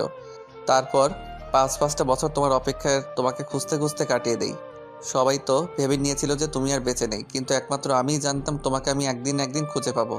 কিন্তু এভাবে যে পেয়েও তোমাকে হারাতে হবে সেটা ভাবিনি। আমি এক নিঃশ্বাসে কথাগুলো বলে ফেললাম। দিয়ার দিকে তাকিয়ে দেখলাম গাল বেয়ে চোখের পানি গড়িয়ে পড়ছে। আমার দিকে মায়া ভরা চোখে তাকিয়ে আছে। আমারও চোখ দিয়ে পানি বের হয়ে এসেছিল। আমি সেটা মুছে দিয়ে দিয়াকে বললাম, এই পাগলি কাঁদছো কেন? আমি কিন্তু এখন আর কষ্ট পাচ্ছি না, কারণ তুমি সুখে আছো। তোমার সুখেই আমার সুখ। দিয়ার এখন অনেক ইচ্ছে করছে নিয়ানকে জড়িয়ে ধরতে, কিন্তু ধরলো না, নিজেকে কন্ট্রোল করলো আর মনে মনে বলতে লাগলো, আমাকে এতদিন অনেক কষ্ট দিয়েছো, এখন আমার নিজের কিছু কষ্ট পাওয়া প্রাপ্য। দিয়ার ভেতরে ভেতরে অনেক খুশি হচ্ছে এই ভেবে যে তার নিয়ান তাকে ভালোবাসে। তার জন্য সে এতটা বছর অপেক্ষা করলো, কিন্তু সে খুশিটা প্রকাশ করলো না। চোখের পানি মুছে চুপ করে বসে রইল আর বারবার নিয়ানের দিকে আর চোখে তাকাতে লাগলো। আজ নিয়ানকে কেন জানি দিয়ার কাছে অন্যরকম লাগছে। হিয়া আমার কোলেই ঘুমিয়ে পড়ল। আমার বুকে মাথা রেখে 2 হাত দিয়ে গলা জড়িয়ে ধরে ঘুমিয়ে আছে। আমি ওকে 2 হাত দিয়ে আঁকড়ে ধরে আছি। আমার হোটেলের কাছে চলে আসলাম। আমি হিয়াকে দিয়ার কোলে দিলাম। গাড়ি থেকে নেমে এসে আবার গাড়ির ভিতরে মুখ ঢুকিয়ে হিয়ার গালে চুমু দিবার জন্য মাথা এগিয়ে নিলাম। হিয়া দিয়ার কাঁধে মাথা রেখে ঘুমিয়েছিল। আমি যখন হিয়াকে চুমু খাওয়ার জন্য ঠোঁট এগিয়ে নিলাম, দিয়া ভাবলো আমি ওকে চুমু খাবো, তাই তার গাল এগিয়ে আনছিল। কিন্তু আমি হিয়ার গালে চুমু খাওয়াতে দিয়া লজ্জা পেয়ে আবার গাল পিছিয়ে নিল। আমি গাড়ি থেকে মাথা বের করে পিছন ফিরে চলে আসছিলাম। পিছন থেকে দিয়া ডাক দিল, এই যে শোনো, জি বলেন। কালকে অফিসে একটু তাড়াতাড়ি চলে যেও। জি আচ্ছা। এই বলে আমি হোটেলের ভিতর ঢুকে গেলাম। আমি ভিতরে ঢোকা পর্যন্ত দিয়া সেখানেই গাড়ি নিয়ে দাঁড়িয়ে রইল। আমি রুমে ঢুকে সবকিছু গুছিয়ে নিলাম। দিয়াকে আমার মনের কথা বলতে পেরে এখন শান্তি গছে। পরের দিন সকালে রেডি হচ্ছিলাম, হঠাৎ আমার মোবাইলটা বেজে উঠল। আম্মু ফোন দিয়েছেন। আমি ফোন রিসিভ করার পর আম্মু বললেন, কেমন আছিস রে বাবা? ভালো আম্মু, আমি আসছি, এসে তোমার সাথে কথা বলবো, এখন রাখি। কোথায় আসছিস? আম্মু আমি দেশে ফিরছি। আম্মুকে কিছু বলতে না দিয়ে আমি ফোনটা কেটে দিলাম। হ্যাঁ, আমি আজ ফিরে যাচ্ছি দেশে। সেদিন যখন ভাবছিলাম দিয়ার সামনে আর যাব না, সেদিনই আমি দেশে ফেরার জন্য টিকিট বুক করি। তাই সেদিন অফিসে যেতেও দেরি হয়েছিল। আজ এখানকার সময় দুপুর 12টায় আমার ফ্লাইট। আম্মুকে দিয়ার কথা বললাম না। দিয়া যখন সবার থেকে দূরে চলে এসে ভালো থাকতে চাইছে, তাহলে থাকুক দিয়া ওর মতো করে। আমি ওর সুখে পানি ঢালতে চাই না। আমি আজ শেষবারের মতো দিয়াকে আর ওর মেয়ে হিয়াকে দেখতে যাচ্ছি। ওর মেয়েটার মায়ায় পড়ে গেছি আমি। জিসানকে আমি আরও আগে বলে দিয়েছি অফিসে বাসে করে চলে যেতে। তারপর সবকিছু নিয়ে একটা ট্যাক্সিতে উঠলাম। অফিস থেকেই একেবারে এয়ারপোর্টে চলে যাব। আমার ট্যাক্সি আর দিয়ার কার একসাথেই এসে থামলো অফিসের সামনে। আমি ট্যাক্সি থেকে নেমে দাঁড়াতেই দেখলাম দিয়া আর হিয়া নামছে গাড়ি থেকে। আজ দিয়া একটা কালো শাড়ি পরে এসেছে। আজ অনেক সুন্দর লাগছে দিয়াকে। এত সুন্দর কেন এই মেয়েটা? আমি নিজের মাথায় নিজেই থাপ্পড় দিলাম। আমি এসব কি ভাবছি? দিয়া এখন অন্য কারো বউ। গাড়ি থেকে নেমেই হিয়া আমাকে দেখতে পেয়ে দৌড়ে এসে আমার কোলে উঠল। আমি হিয়ার গালে একটা চুমু খেলাম। মেয়েটা যে কেন আমাকে এত মায়ায় ফেলছে, আজকের পর হয়তো আমাকে না দেখতে পেয়ে অনেক মিস করবে, আর আমিও অনেক অনেক মিস করব। দিয়া আমার দিকে তাকিয়ে একটা হাসি দিল। আমি হিয়াকে কোলে নিয়ে অফিসে ঢুকে গেলাম। আমার পিছন পিছন দিয়াও ঢুকলো। আমি হিয়াকে আমার টেবিলে নিয়ে গিয়ে বসালাম। দিয়া আমাদের দিকে একবার তাকিয়ে ওর কেবিনে ঢুকে গেল। দিয়াকে দেখে মনে হচ্ছে আজ সে অনেক হ্যাপি। ভালোই হলো আজ। দিয়াকে হাসি মুখে দেখেই সারা জীবনের জন্য ওর জীবন থেকে বিদায় নিতে পারবো। হিয়াকে টেবিলে বসিয়ে আমি হাঁটু গেড়ে নিচে বসলাম। আমি ওর গালে হাত দিলাম। কিছুক্ষণ তাকিয়ে রইলাম। এই মেয়েটাকে আমার এত এত মায়া লাগে কেন? আমি নিজেকে ধরে রাখতে পারলাম না। চোখ দিয়ে সাগরের বাঁধ ভাঙার মতো করে অশ্রু গড়িয়ে পড়ল। আমার বুকটা ফেটে যাচ্ছে, চিৎকার করে কাঁদতে ইচ্ছে করছে। হিয়া আমার গালে হাত দিয়ে বলল, আঙ্কেল তুমি কান্না করছো কেন? আমি হিয়ার কথায় কোনো উত্তর দিলাম না। ওর গালে একটা চুমু দিয়ে ওকে জড়িয়ে ধরলাম। তারপর বললাম, হিয়া তুমি তোমার আম্মুর কাছে যাও, আমি তোমার জন্য বাইরে থেকে অনেকগুলো চকলেট নিয়ে আসছি। আজ এই মায়াবতীকেও মিথ্যা বলতে হলো। এই বলে আমি হিয়াকে ওর আম্মুর কেবিনের সামনে দিয়ে আসলাম। কেবিনের বাইরের গ্লাস দিয়ে আমি আমার মায়াবতীটাকে শেষ একবার দেখলাম। মাথা নিচু করে অফিসের পেপারে কি যেন লিখছে। আমি আর সেখানে দাঁড়ালাম না, চলে যেতে লাগলাম। আমি যে অফিস গেট দিয়ে বেরোতে যাব, তখনই ছোট্ট দুইটা হাত আমার পা জড়িয়ে ধরল। হিয়া, হ্যাঁ হিয়াই, পিছন থেকে আমার পা জড়িয়ে ধরল। আমি আবার হাঁটু গেড়ে ওর সামনে বসলাম। কি হলো হিয়া মামনি? আঙ্কেল তুমি ফিরে আসবে তো? ইয়া আল্লাহ, তুমি এই পিচ্চিটাকে কেন এত মায়া দিয়ে করলে? আমার যে পিচ্চিটাকে ছেড়ে যেতে ইচ্ছে করছে না। মেয়েটাকে আমি আবার জড়িয়ে ধরলাম।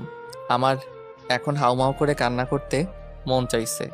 এই মেয়েটার প্রতি আমার কিসের এত টান? কি আছে এই মেয়ের মধ্যে? আমাকে আবার মেয়েটাকে মিথ্যে বলতে হলো। আমি আসছি মামনি, এক্ষুনি আসছি। তোমার জন্য অনেকগুলো চকলেট নিয়ে আসছি। তাহলে তুমি কান্না করছো কেন? তোমাকে চকলেট আনতে হবে না আঙ্কেল, আমার চকলেট লাগবে না, তুমি যেও না। বলে আবার আমার গলা জড়িয়ে ধরলো। আমার চোখ দিয়ে অনর্গল বৃষ্টি ঝরেই যাচ্ছে, কিন্তু কোনো আওয়াজ করতে পারছি না। পৃথিবীর সবচেয়ে কষ্টের কান্নাই হলো নীরব কান্না।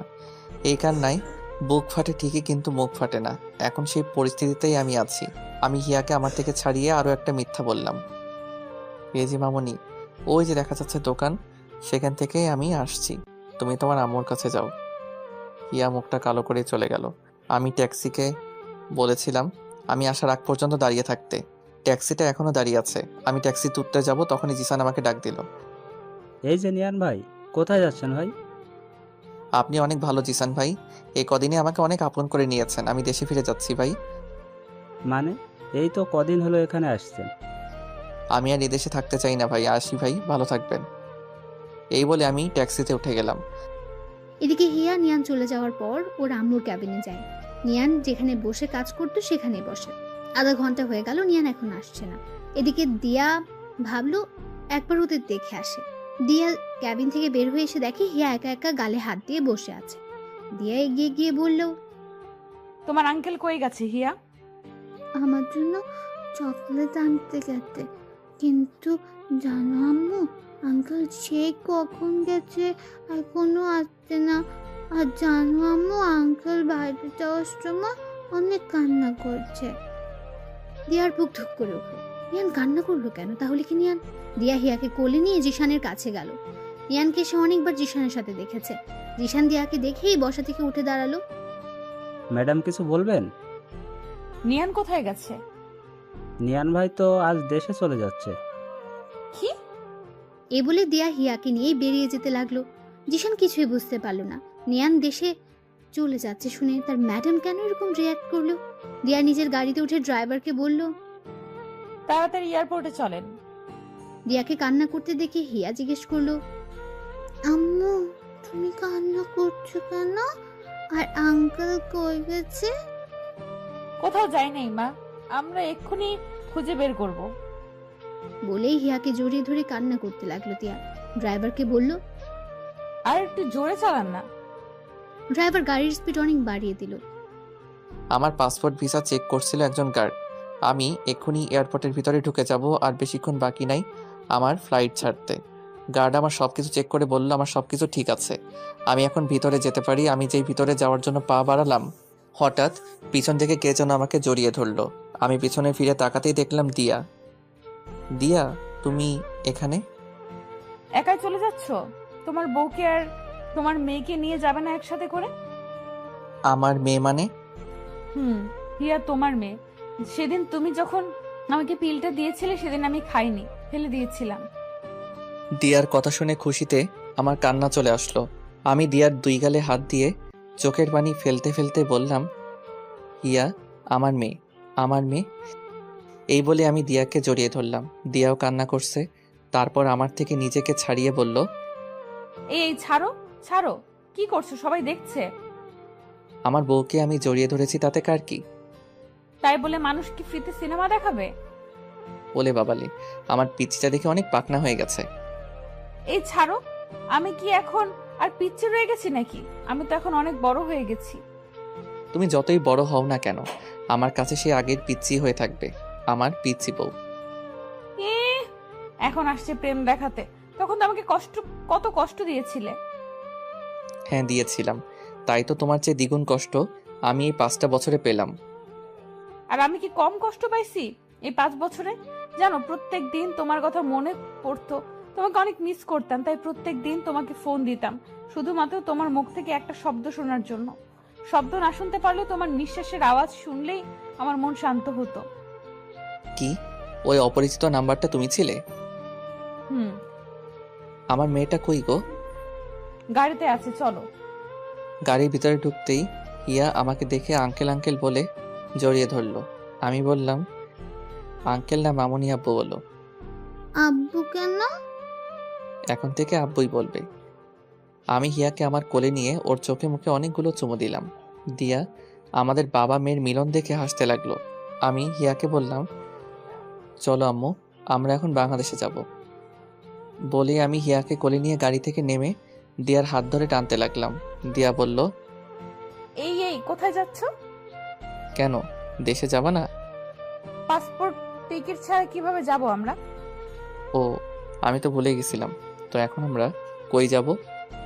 আমি যে বাড়িতে আমার জীবনের 5টা বছর কাটিয়েছি সেই বাড়িতে। ওদের থেকেও তো বিদায় নিতে হবে। ওদের কাছে যে আমি ঋণী, ওরা আমাকে যে নতুন জীবন দিয়েছিল। তারপর আমরা আরিয়ান চৌধুরীর বাড়িতে চলে আসি। আরিয়ান চৌধুরী ও তার মা আমাকে দেখে আমার দিকে অবাক চোখে তাকিয়ে আছেন। আরিয়ান চৌধুরী আমাকে প্রশ্ন করলো, আপনি এখানে? হয়তো আমাকে আগে ফুটেতে দেখেছে, তাই প্রথম দেখাতেই চিনে ফেললো। তারপর দিয়া ওদের সবকিছু বুঝিয়ে বলল। আরিয়ান চৌধুরী দিয়ার কথা শুনে মুখটা মলিন করে কিছুক্ষণ দাঁড়িয়ে রইল। তারপর আমাদের বলল, আচ্ছা, তাহলে আজ না হয় তোমরা এখানে থাকো।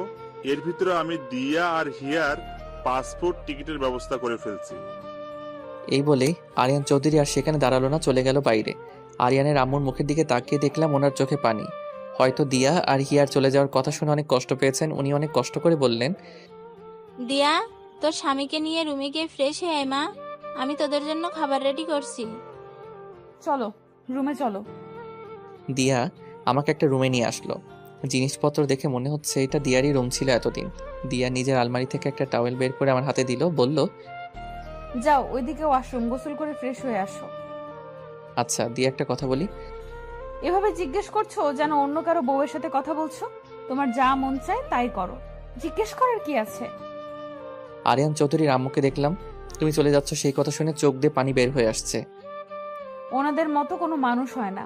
যখন আমি তোমাকে ছেড়ে চলে আসি, তারপর আমি অনেক ভেঙে পড়ি। প্রত্যেকটা দিন তোমার জন্য কান্না করতাম, ঠিকমতো খাওয়া দাওয়া করতাম না। তারপর উনি আমাকে নতুন করে বাঁচতে শিখিয়েছিলেন। আমাকে প্রত্যেকটা দিন নিজের হাতে খাইয়ে দিতেন। আমাকে যেভাবে উনি আদর করতেন সেভাবে হয়তো উনি নিজের মেয়েকেও আদর করেন নাই। আমি আমার এক মাকে ফেলে আসলে কি হবে, এখানে এসে আরেক মা পেলাম। বলেই দিয়া কান্না করতে লাগলো। আমি দিয়ার মাথা আমার বুকে ঠেকিয়ে সান্ত্বনা দিতে লাগলাম। হঠাৎ হিয়া রুমে এসে আমাদের দেখে বলল, তোমরা কি করছো? তোমার আম্মুকে আদর করছিলাম মামুনি। না, তুমি আম্মুকে আদর করবে না। কেন? তুমি শুধু আমাকে আদর করবে, আর কাউকে না। দেখেছো তোমার মেয়ে কি হিংসুক? এখন থেকে আমাকে তোমার থেকে কত দূরে ঠেলে দিচ্ছে। আমি দিয়ার কথা শুনে হাসতে লাগলাম। এভাবে দিয়া আর হিয়ার সাথে খুনসুরিতে কেটে গেল সারাটা দিন। রাতে খাবার খেয়ে রুমে আসলাম ঘুমাতে। এখানে দিয়ার আজকে লাস্ট রাত। কালকে আমরা চলে যাব দেশে। হিয়া অনেক আগে ঘুমিয়ে গেছে। এই এই, তুমি আমার দিকে এভাবে আগাচ্ছ কেন? আমার পিচ্চি বউটাকে একটু আদর করব। এই না না, সরো, আমি কিন্তু চিল্লাবো। চিল্লাও, কেউ আসবে না। তুমি চিল্লালে আজ কেউ আসবে না, উল্টা ওরা আরো অন্য কিছু ভাববে। প্লিজ সরে যাও। আমি তোমার সাথে সবকিছু নতুন করে শুরু করতে চাই। আমরা আবার নতুন করে বিয়ে করব, আবার নতুন করে বাসর করব। প্লিজ আজ না, প্লিজ আজ একটু শান্তিতে ঘুমিয়ে পড়ো। শিয়ালের সামনে মোরগ রেখে বলছে শান্তিতে ঘুমাতে। বলে আমি অন্যদিকে মুখ করে বসে রইলাম। আমার কথা শুনে দিয়া হাসতে লাগলো। তুমি এত দুষ্টু কেন? বলে দিয়া আমার কাঁধে হাত রেখে পেছন থেকে আমাকে 2 হাত দিয়ে জড়িয়ে ধরলো। আচ্ছা, একটা কাজ করতে পারো। কি? আমাকে একটা কিস করতে পারো, কিন্তু কিস করার পর অন্য কিছু করার ধান্দা কইরো না কিন্তু। লাগবে না আমার কিস। তোমার না লাগলেও আমার লাগবে। বলে আমাকে ধাক্কা দিয়ে বিছানাতে ফেলে আমার উপরে উঠে এসে আমার ঠোঁটে ঠোঁট মিশিয়ে দিল। অনেকক্ষণ পর আমার ঠোঁট ছাড়লো। আমি অনেক জোরে জোরে শ্বাস নিতে লাগলাম। দিয়াও আমার মতো হাঁপাতে লাগলো। আমি বললাম, ও মাই গড, আর একটু হলে তো আমি মরেই যেতাম। রাক্ষসী একটা। আমার ঠোঁট কি খাওয়ার জিনিস নাকি যেভাবে চুমু খেতে হবে? ইস, আবার ঠোঁটে কামড়ও দিছে। রাক্ষসী একটা। কি বললে? আমি রাক্ষসী? আর দেখি কোথায় লেগেছে। বলেই আমার ঠোঁটে হাত দিল, বলল, কই, কিছু হয় নাই তো। হয় নাই মানে? এই যে রক্ত বের হচ্ছে, দেখতে পারছো না? দিয়া এবার আরো জোরে জোরে হাসছে। এই পিচ্চি শয়তান্নি, আমার রক্ত বের হচ্ছে আর তুমি হাসছো? আরে পাগল, এগুলো রক্ত না, আমার লিপস্টিক। কি? তুমি আমাকে লিপস্টিক খাওয়াইছো? এখন যদি আমার পেট খারাপ করে? কিচ্ছু হবে না। এখন থেকে লিপস্টিক খেয়ে অভ্যাস করো, ভবিষ্যতে তো আরো অনেক খেতে হবে। এবার ঘুমাও। দাঁড়াও, আম্মুকে একটা ফোন দিয়ে নেই। আর তুমি একটা কথা বইলো না, চুপ করে থাকো। আমি ওদের সারপ্রাইজ দিতে চাই। ফোন দেওয়ার সাথে সাথেই আম্মু রিসিভ করলেন। কি রে, তুই কখন আসবি? আমি সেই কখন থেকে তোর অপেক্ষা করে বসে আছি। আম্মু, আমি আজ আসবো না, কাল আসছি। কি হয়েছে রে, আজ আসবি না কেন? আম্মু, কাল এসে সব বলছি। আর শোনো, চাচা চাচিকে ফোন দিয়ে কালকে আমাদের বাসায় আসতে বলো। আচ্ছা। এখন রাখছি। আমার কথা বললে না কেন? কালকে ওদের সবাইকে সারপ্রাইজ দিব। তোমাকে হঠাৎ দেখে সবাই চমকে উঠবে আমি জানি। আচ্ছা এখন ঘুমিয়ে পড়ো। হুম। আমি আমার বালিশে মাথা রাখতেই দিয়া আমার বুকে শুয়ে পড়ল। কি হলো? তুমি তোমার বালিশে ঘুমাও। আমার বালিশ নাই। আমার বুকে আবার মাথা রাখলো। আমি দিয়ার কাণ্ড দেখে হাসতে লাগলাম। পাগলি একটা। তোমার পাগলি। দিয়া কিছুক্ষণ চুপ করে থাকার পর আবার বলল, জানো আজ কতদিন পর আমি শান্তিতে ঘুমাতে পারবো। পাগলি ঘুমাও। বলি আমি দিয়াকে 2 হাত দিয়ে শক্ত করে বুকে মিশিয়ে নিলাম। পরের দিন সকালে সবার থেকে বিদায় নিয়ে চলে আসলাম এয়ারপোর্টে। আরিয়ান চৌধুরীর বাড়ি থেকে আসার সময় আরিয়ানের মা আর দিয়া অনেক কান্না করছে। বিমানে বসে আছি। হিয়া আমার কোলে ঘুমিয়ে আর দিয়া আমার কাঁধে মাথা রেখে ঘুমিয়ে আছে। বিমান বাংলাদেশে এসে ল্যান্ড করলো। আমি দিয়াকে ডাকলাম, এই দিয়া, দিয়া ওঠো, আমরা চলে এসেছি দেশে। দিয়া চোখ মুছতে মুছতে আমার দিকে তাকিয়ে অপরাধীর ভঙ্গিতে বলল, সরি, তুমি হয়তো সারা রাস্তা একা একা বোর হয়েছো। আমার যে কখন ঘুম লেগেছিল বুঝতেই পারিনি। এয়ারপোর্ট থেকে বের হতেই দিয়া জোরে একটা নিঃশ্বাস নিল। দিয়া বলল, কতদিন পর আমার দেশে সেই চিরচেনা গন্ধটা পেলাম, মনটাই ফ্রেশ হয়ে গেল। এখন চলো। দিয়া আর হিয়াকে নিয়ে একটা ট্যাক্সিতে উঠলাম। হিয়ার এখনো ঘুম ভাঙে নাই, এখনো আমার কোলেই ঘুমিয়ে আছে। আমাদের বাড়ির পাশে আসতে আমি দিয়ার হাতে একটা বোরকা ধরিয়ে দিয়ে বললাম, এটা পরে নাও। বোরকা কেন? পরো না, এত প্রশ্ন করছো কেন? দিয়া আর কিছু না বলে বোরকা পরে নিল। দিয়ার চোখ দুইটা ছাড়া এখন আর কিচ্ছু দেখা যাচ্ছে না। হিয়াও জেগে উঠেছে। আমি হিয়াকে কোলে নিয়ে আমাদের ঘরের বেল বাজালাম। আম্মু এসে দরজা খুললেন।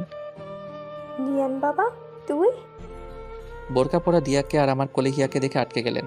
আবার বললেন, কি রে, ওরা কারা? বলছি আগে ঘরে তো ঢুকতে দাও। আমি ভিতরে ঢুকে দেখলাম আব্বু, চাচা, চাচি, আদিবা, শিহাব সবাই ড্রয়িং রুমে বসে আছে। আমাকে সবাই একসাথে প্রশ্ন করলেন যে ওরা কারা। আমি দিয়াকে দেখিয়ে বললাম, ও আমার বউ। সবাই অবাক হয়েছে, খুশি হলেন। আব্বু বললেন, নিয়ান, তুই শেষ পর্যন্ত বিয়ে করলি, এবার আমি শান্তি পেলাম। আম্মু দিয়াকে বললেন, মুখোশটা খুলো বৌমা, দেখি আমার বৌমা কত সুন্দর। দিয়া আমার দিকে তাকিয়ে চোখের ইশারায় প্রশ্ন করলো খুলবে কিনা। আমি মাথা নাড়িয়ে হ্যাঁ বললাম। দিয়া নেকআপটার পিছনে হাত দিয়ে ফিতাটা খুললো। খুলে আস্তে আস্তে মুখ থেকে নেকআপটা সরালো। নেকআপটা মুখ থেকে সরাইতেই সবাই চোখ বড় বড় করে দিয়ার দিকে তাকিয়ে আছে। দিয়াকে চিনতে ওদের কিছুটা কষ্ট হচ্ছে, কারণ এই 5 বছরে দিয়া অনেক পাল্টে গেছে। সবার চিনতে কষ্ট হলেও চাচা ঠিকই চিনে নিলেন। মুখ দিয়ে একটা শব্দ করলেন, দিয়া মা। চাচা দাঁড়াতে পারলেন না, সোফাতে বসে পড়লেন। চাচার মুখে দিয়া ডাক শুনে এবার সবাই চিনে গেল। চাচি দৌড়ে এসে দিয়াকে জড়িয়ে ধরে হাউমাউ করে দুজনেই কান্না করতে লাগলো। চাচা এখনো সোফাতে বসে আছেন আর চোখ দিয়ে অনর্গল পানি ফেলছেন। এবার দিয়া চাচিকে ছেড়ে ওর আব্বুর দিকে এগিয়ে যেতে লাগলো। চাচার পাশে গিয়ে ধপাস করে বসে পড়ল চাচার পায়ের কাছে। চাচা দিয়ার থেকে মুখ ফিরিয়ে বসে আছেন। দিয়া এবার চাচার পা জড়িয়ে হাউমাউ করে কান্না করতে লাগলো আর বলতে লাগলো, আমাকে মাফ করে দাও বাবা, আমাকে তুমি মাফ করে দাও। চাচার পায়ে মাথা ঠেকিয়ে কান্না করছে। দিয়ার কান্না দেখে আমিও নিজেকে ধরে রাখতে পারলাম না। চোখ দিয়ে কয়েক ফোঁটা পানি গড়িয়ে পড়ল। আশেপাশে সবাই দিয়ার কান্না দেখে কান্না করছে। এবার চাচা নিজেকে ধরে রাখতে পারলেন না। দিয়াকে নিজের পা থেকে তুলে জড়িয়ে ধরে হাউমাউ করে কান্না করতে লাগলেন। কিছুক্ষণ কান্না করার পর দিয়াকে ছেড়ে ওর কপালে একটা চুমু খেলেন। এতক্ষণ দিয়াকে পেয়ে হিয়াকে কেউ খেয়াল করেনি। হিয়া আমার কোলে আছে। আম্মু বললেন, ও কে রে? আম্মু আমাদের মেয়ে। কি বললি? ও আমাদের দিদি ভাই? আম্মু। আম্মু হিয়াকে আমার কোল থেকে নিতে চাইলেন, কিন্তু হিয়া গেল না। আমি হিয়াকে বললাম, যাও মামনি, উনি তোমার দাদি। আমার কথা শুনে এবার হিয়া আম্মুর কোলে গেল। আম্মু হিয়ার চোখে মুখে অনেকগুলো চুমু খেলেন। হিয়াকে নিয়ে সবাই কাড়াকাড়ি করতে লাগলো।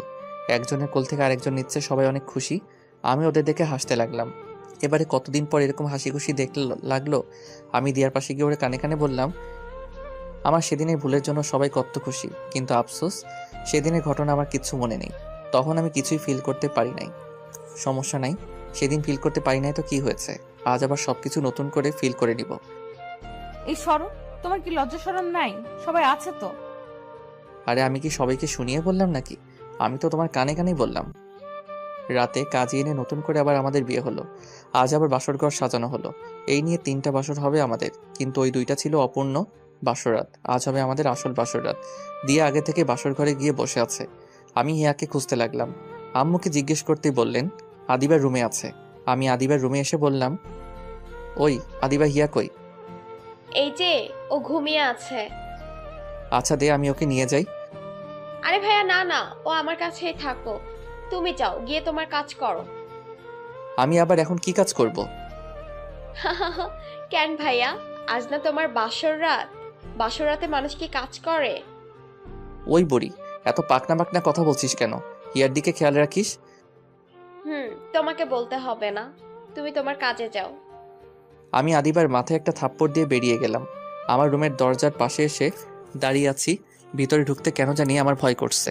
বুকে 3বার থুতু দিয়ে রুমে ঢুকেই গেলাম, কিন্তু দিয়া কই গেল? ভাবলাম বাথরুমে হয়তো গেছে, কিন্তু বাথরুমের পাশে গিয়ে দেখি দরজা খোলা, ভিতরে কেউ নাই। আমি এবার দিয়াকে ডাকতে লাগলাম, এই দিয়া, দিয়া, এই বউ, এই পিচ্ছি বউ, এই পিচ্ছি শয়তানি, কই গেলা? হঠাৎ দিয়া বেলকনি থেকে দৌড়ে বেরিয়ে আসলো, এসে আমার সামনে দাঁড়ালো। আমি বললাম, তুমি বেলকনিতে ছিলে? এতক্ষণ ধরে ডাকলাম, শুনলেন না কেন? তোমার মুখে পিচ্ছি শয়তানের ডাক্তার শুনতে চেয়েছিলাম, তাই চুপ করেছিলাম। ওরে আমার পিচ্ছি শয়তানি রে বলে দিয়াকে পাজাগোলা করে কোলে নিলাম। আমি বললাম, ওরে বাবারে, তুমি এত ভারী হয়েছো কি করে? দিয়াকে কোলে নিয়ে বিছানাতে নামিয়ে হাত নাড়াতে নাড়াতে বললাম, আমার হাত 2টা গেল। এত মোটু কেন তুমি? উফ। কি বললা? আমি মোটু? তুমি মোটু, তোমার বাপ মোটু, তোমার 14 গোষ্ঠী মোটু। তুমিও তো আমার 14 গোষ্ঠীর মধ্যে একজন। সরো এখান থেকে, তোমার সাথে আমার কথা নাই। বলে আমার থেকে মুখ ঘুরিয়ে বসে রইল। আমি দিয়াকে আমার দিকে ঘুরিয়ে ওর গাল টিপে বললাম, ওলে বাবালে, আমার পিচ্ছি বোটা রাগ করছে। আচ্ছা সরি, ওই দেখো কান ধরছি। 1 2 3। হয়েছে, আর কান ধরতে হবে না, ওঠো। আচ্ছা দিয়া, সেদিন রাতে আমাদের মধ্যে কি কি হয়েছিল গো? আমার তো কিছুই মনে নেই, শুধু এটাই মনে আছে যখন আমি দিয়ে আমার মুখে হাত দিয়ে আমার মুখ আটকে দিল আর বলল, চুপ করো, তোমার মুখে কিচ্ছু আটকায় না। না আটকায় না, তোমার সামনে আমার কোনো কথাই আটকায় না। আমার একটা তোমার মতো কিউট বাবু লাগবে। তো আমি কি করতে পারি? কি করবে মানে? তুমি জানো না কি করবে? না, আমি তো জানি না কি করব, তুমি বলে দাও কি করতে হবে। যাও, খবিশ কোথাকার, আমি বলতে পারবো না। তাহলে আমিও কিছু করতে পারবো না। তোমাকে কিছু করতে হবে না, আমিই করছি। বলে আমাকে ধাক্কা দিয়ে বিছানাতে ফেলে দিল। আমি বললাম, দাঁড়াও দাঁড়াও, তোমার কিছু বলতে না দিল না, ঠোঁটে ঠোঁট মিশিয়ে দিল। আমি ওকে ছাড়িয়ে বললাম, শিট, আজকেও লিপস্টিক খাইয়ে ছাড়লে? আমি এক হাত দিয়ে আমার ঠোঁট আর এক হাত দিয়ে আমার টি-শার্টের মাথা দিয়ে দিয়ার ঠোঁট মুছে এবার দিয়া আমি ধাক্কা দিয়ে বিছানাতে ফেললাম। ওর ঠোঁটে আমার ঠোঁট মিশিয়ে দিলাম, ওর ঠোঁট ছেড়ে এবার থুতনিতে চুমু খেলাম। এবার চোখে গলায় ঘাড়ে চুমোতে চুমোতে ভরিয়ে দিলাম। আজ আমার প্রতিটা স্পর্শে দিয়া কেঁপে কেঁপে উঠছে। এইভাবে আমরা দুজনের ভালোবাসে মিশে হারিয়ে গেলাম অতল সমুদ্রে, যে সমুদ্রে যেতে হলে লাগবে প্রচুর ভালোবাসার সাথে ভালোবাসার মানুষ। রাতে হঠাৎ আমার ঘুম ভেঙে গেল। পাশে হাত দিয়ে দেখি দিয়া নাই। মেয়েটা গেল কই? আমি একটা 3/4 পরে টি-শার্টটা খুঁজতে লাগলাম। পাশে টি-শার্ট না পেয়ে খালি গায়ে বেলকনির দিকে যেতে লাগলাম। বেলকনিতে আসতেই দেখলাম পাগলিটা আনমনে দাঁড়িয়ে আছে, বাতাসে চুল উঠছে, গায়ে আমার টি-শার্টটা। হয়তো হাতের কাছে কিছু না পেয়ে আমার টি-শার্ট পরে এসেছে। আমি পিছন থেকে গিয়ে দিয়াকে জড়িয়ে ধরলাম। হুট করে কারো হাতের ছোঁয়া পেয়ে দিয়া ধরপড়ে উঠল। আমি বললাম, আর এভাবে লাফ দিলে কেন? ও তুমি হুট করে এভাবে জড়িয়ে ধরলে তো ভয় পাবোই। এতটা তো আর পিচ্ছি শয়তানিটা এখানে কেন? আজ আমার জীবনের সবচেয়ে সুখের রাত। এই রাত আমি ঘুমিয়ে কাটাতে চাই না। তাহলে আমাকে ডাকলে না কেন? তুমি অনেক সুন্দর করে ঘুমাচ্ছিলে, তাই ডাকতে ইচ্ছে করে নাই। চলো তাহলে এই সুখের রাতে সুখ ভরিয়ে দেই। এই বলে আমি দিয়াকে কোলে নিয়ে বিছানায় আসলাম। আবার হারিয়ে গেলাম সুখের রাজ্যে।